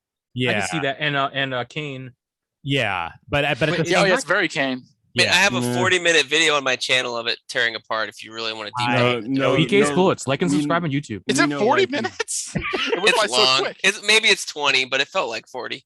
I look forward to that being on the back of the trade paperback, Jamal. Me no likey, Jamal Igle. It's freaking sweatpants, for God's sake. No, it's not. In other iterations, he's got like fucking Birds of Prey leggings on half of it. Oh, fishnets? Yes. Right. But they're spider webs, but from far away they still look like fishnets. This can't be happening. No. His costume was so cool. And the majority of America recognizes him from the movie with the original costume. So what are we doing here? The irony is they gave him that costume for his 10th anniversary. Yeah. Raph, opine on Superman 79 real quick, and then or 76. Yeah, whatever it is. I'm still catching up on last stuff. Main thing is Superman 78, which oh my god, I have talked about this so many times over my life. Yes, you have.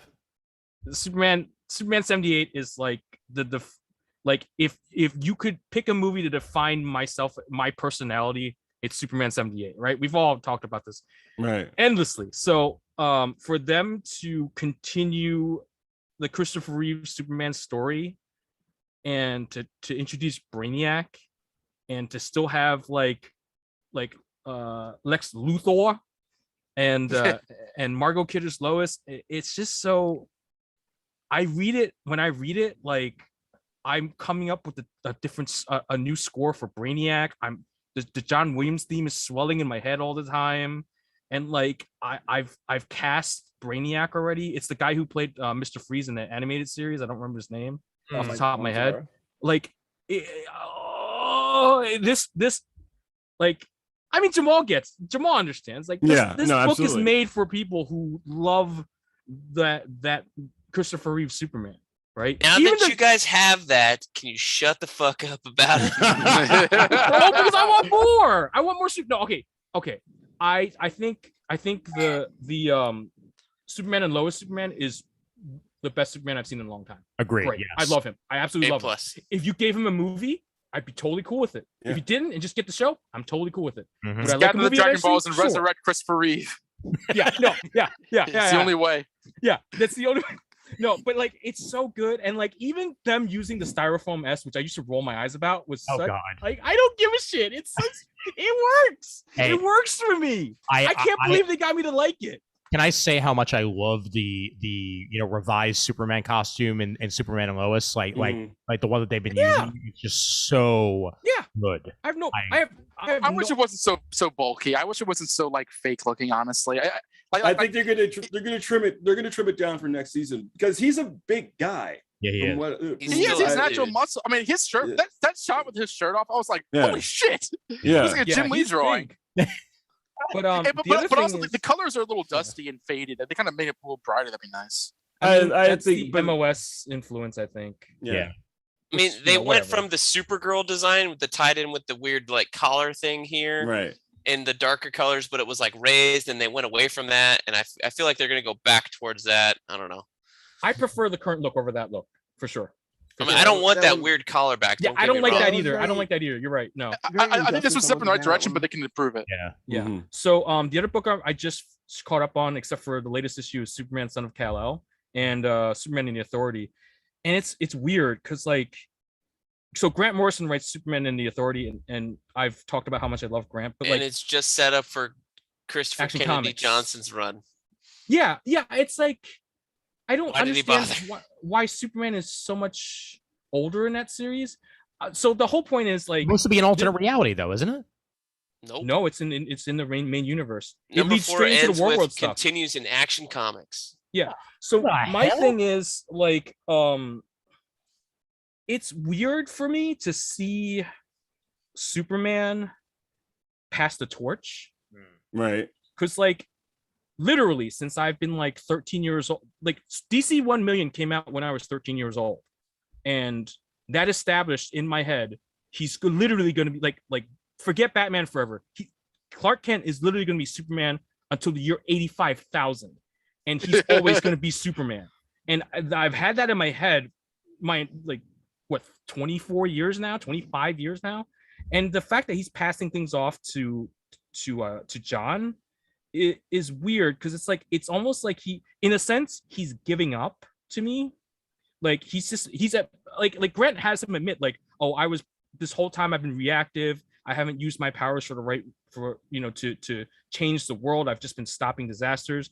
But then he in Son of Kal-El, he tells John like, I'm not a part of this planet. I just came here. You're born here. It's your you can make a difference where I couldn't because people wouldn't accept that. Wrong. And it's like, yeah, exactly. Like you're implying that Superman, no one accepts Superman, the most beloved. That sounds really hero. nice for your story. Whoever's writing this, Morrison. That sounds really nice for the convenience of your story, but that is traditionally not how he sees himself. It's actually actually Tom Taylor writing. Tom Taylor, your Nightwing butt buddies, right? Yeah. Tom Taylor wrote that. Not my butt buddy. That's the thing.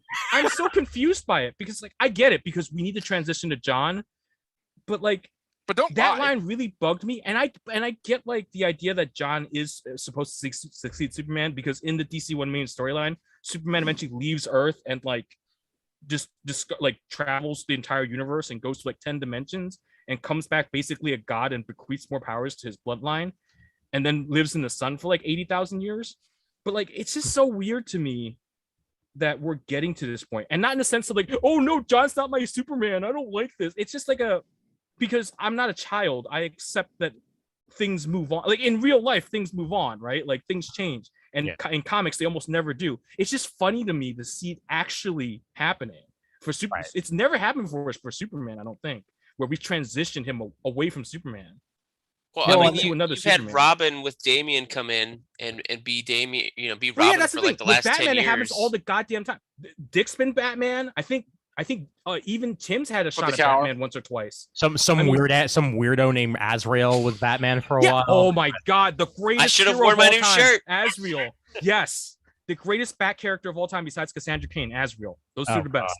But like, you see what I mean? Like every other character gets to like have even Wolverine. Like Laura was Wolverine for a while. Like a lot of characters have a next generation. Yeah. But Superman really never. It's always been implied it'll happen in the distant future. And now it's happening. I mean, it's happening, and like I don't hate it. Like I'm not saying like that's the thing. I don't hate it. I'm just gotta get used to it. Yeah. Mixed about it, right? Like it's because I don't like how they got rid of. Like, it's got to justify itself. Yeah. Yeah. It's the thing. It's like it feels forced, but also I'm interested to see what kind of stories they tell with John that they can't with Clark, like the current one that all the reactionaries are all pissed off about.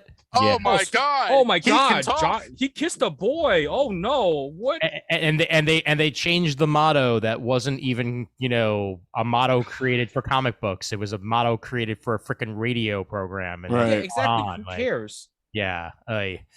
Whatever. So yeah, I mean, I think the direction in Superman's interesting. And I think it's really interesting that I'm getting so much Superman.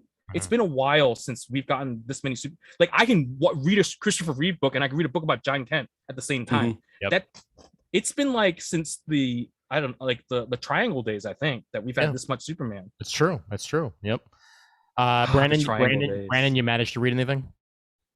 Yeah. I pare down a lot, even more so than usual. But definitely ever since Hawks and Pox last year, X-Men has been hitting on every fucking cylinder for me. Like every book has been like consistently good, and I need to catch up.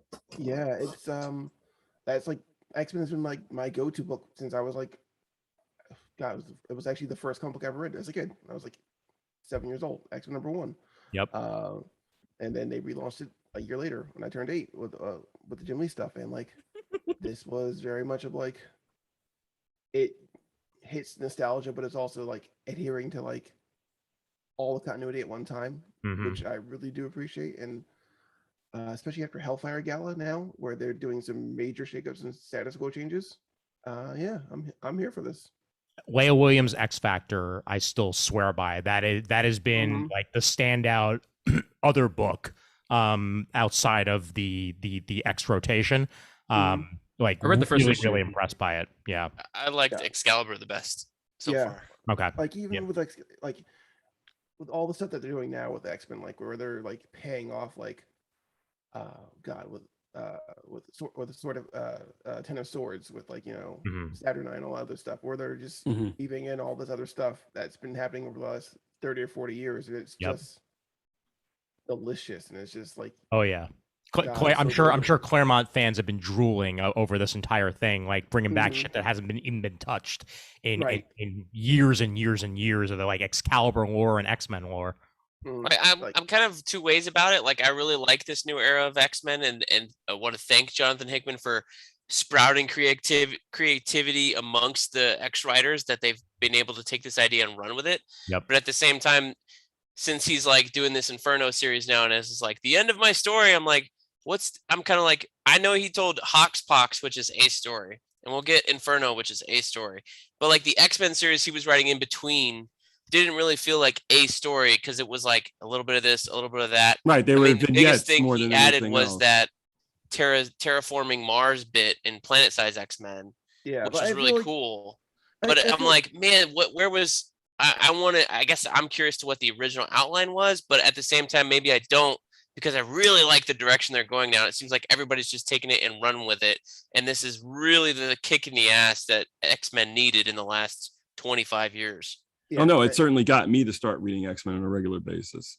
But even with like the vignettes, I feel very much like it's like that soap opera feel that X-Men was known for. Like you bounce from story to story to story, where all like your A plot and your B plot going on, and then off like there's your C plot like 5 miles away, right?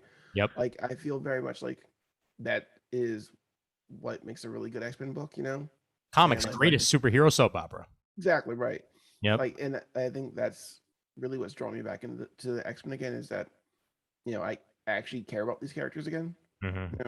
Yep, definitely. Well, I mean, there was a time there where Marvel was like, "Hey, X-Men, Fantastic Four, go X-Men Red, X-Men Gold." And then eventually they were like, "Oh, hey, wait a minute, we own you again. Come back, we love you." The dark times, yeah. Kris, you managed to read anything comic related, whether it be manga or otherwise? Oh, you remembered I existed. Hey, what you talking about? Yeah, I haven't been reading too much lately, and what I have read hasn't like knocked my socks off, but I will note that, today I went to see our DM Austin. That's only relevant to me, Ian, and Raph. Mhm. But he lent me the volume 2 of Headlopper, which I know Okay. is a few. Headlopper's good, yeah. Yeah, it's kind of I think of it as like a more hardcore, gory adventure time because it has like that very cartoony style. And but it's just classic, swords and sorcery type thing, which I guess I'm in the mood for because we've been playing, D&D for a while now.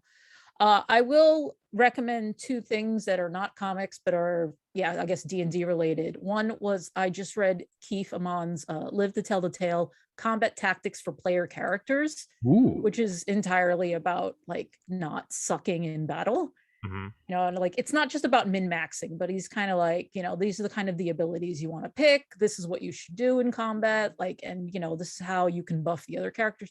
So it made me a little more thoughtful about my role in combat. But then, we played on Monday and it was just all role playing and it was glorious. So. Yes, it was. Yeah, so that was the one thing. The other thing is you were there when I bought the Mystic Libations book at New York Comic Con. I actually haven't this thing.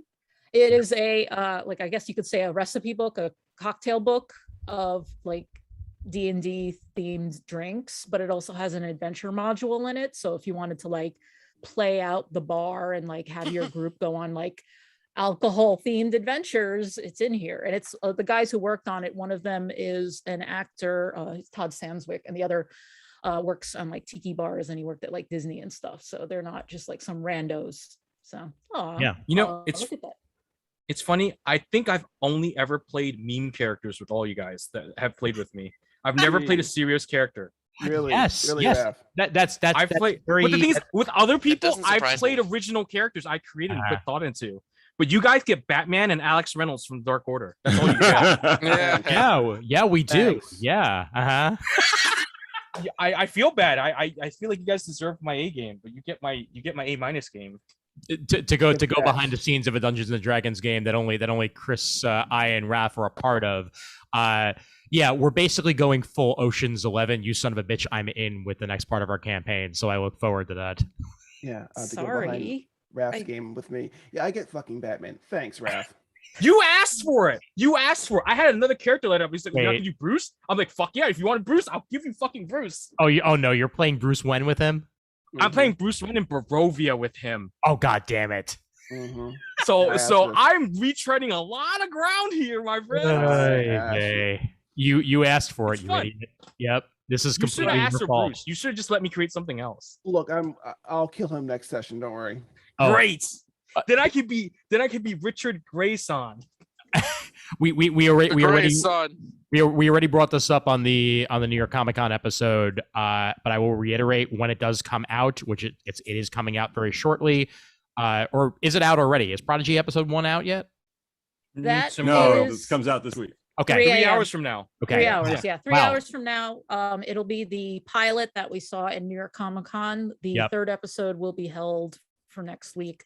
Nice. And I do have a piece going up at 3 a.m. that goes into more detail, and we can probably talk about that on a different podcast. We can definitely do so. I'll just say watch it. It's fantastic. That's really all I wanted to add to that. Is that it's so Star Trek continues to impress in many different ways. That's not the cartoon where that guy's showing his anus that I saw popping around last week. No, that's Lower Decks. That's Lower Decks. And Lower Decks is great. Lower Decks is fantastic. Seriously, it's not just parody and silliness. It's actually like full-fledged Star Trek. And it's my favorite of the 3 Star Trek shows, and I never expected that at all. If we can get Star Trek anus, we can get comic book Batman in a movie. See, positive. See, there's hope. There's hope. And with that, I go around the table and I let the rest of the people who are listening to this know where they can find each of you people. So I will start off with Raph. Where can they find your shit? I am online too much, but do nothing with it. Maybe I'll start doing comic book videos because I've had the itch for a little while. The YouTube channel is Raph Does Stuff.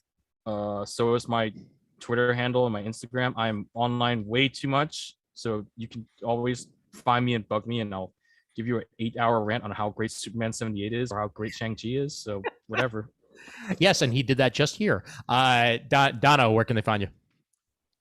A couple places over at the BatmanUniverse.net. I'm currently reviewing Nightwing, and I'm also working on this like multi-part Giga essay on Batman and sexuality. I have a couple parts up right now. It's very, very research intensive. I'm actually like seriously like writing an essay over this. The part that I put up is pretty much everything Frederick Wortham involved, in which I sort of lay out my hypothesis that he is the greatest influence for Batman up to today, like more than Frank Miller. I also am posting less edited versions of that on my podcast website, Questions We Don't Have Answers, KinoAnswers.com. The most recent episode myself and my co-host Harrison Chute did was us coming close to killing ourselves over trying to deconstruct Candace Owens. So that was a lot of fun. Why do you hurt yourself so? That was I will say this. I know poor Ian needs to get some sleep, but like that was the in all the years of podcasting, that was the single most hardest preparation I have ever done for a podcast. I was like, no joke, not fun at all. Why don't you interview Ben Shapiro next? Jesus.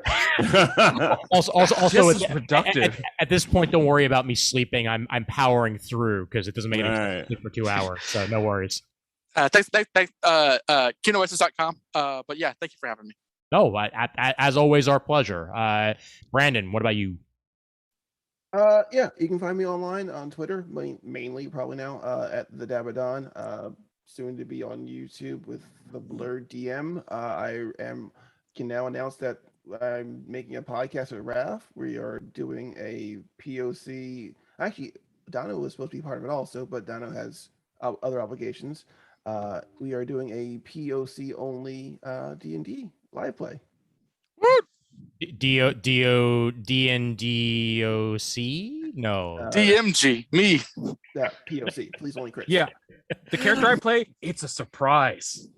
Yeah, surprise. Is it Batman? Do you play Batman? Is it Batman? How did you guess? He plays a rich elven male who may or may not have lost his parents at a young age.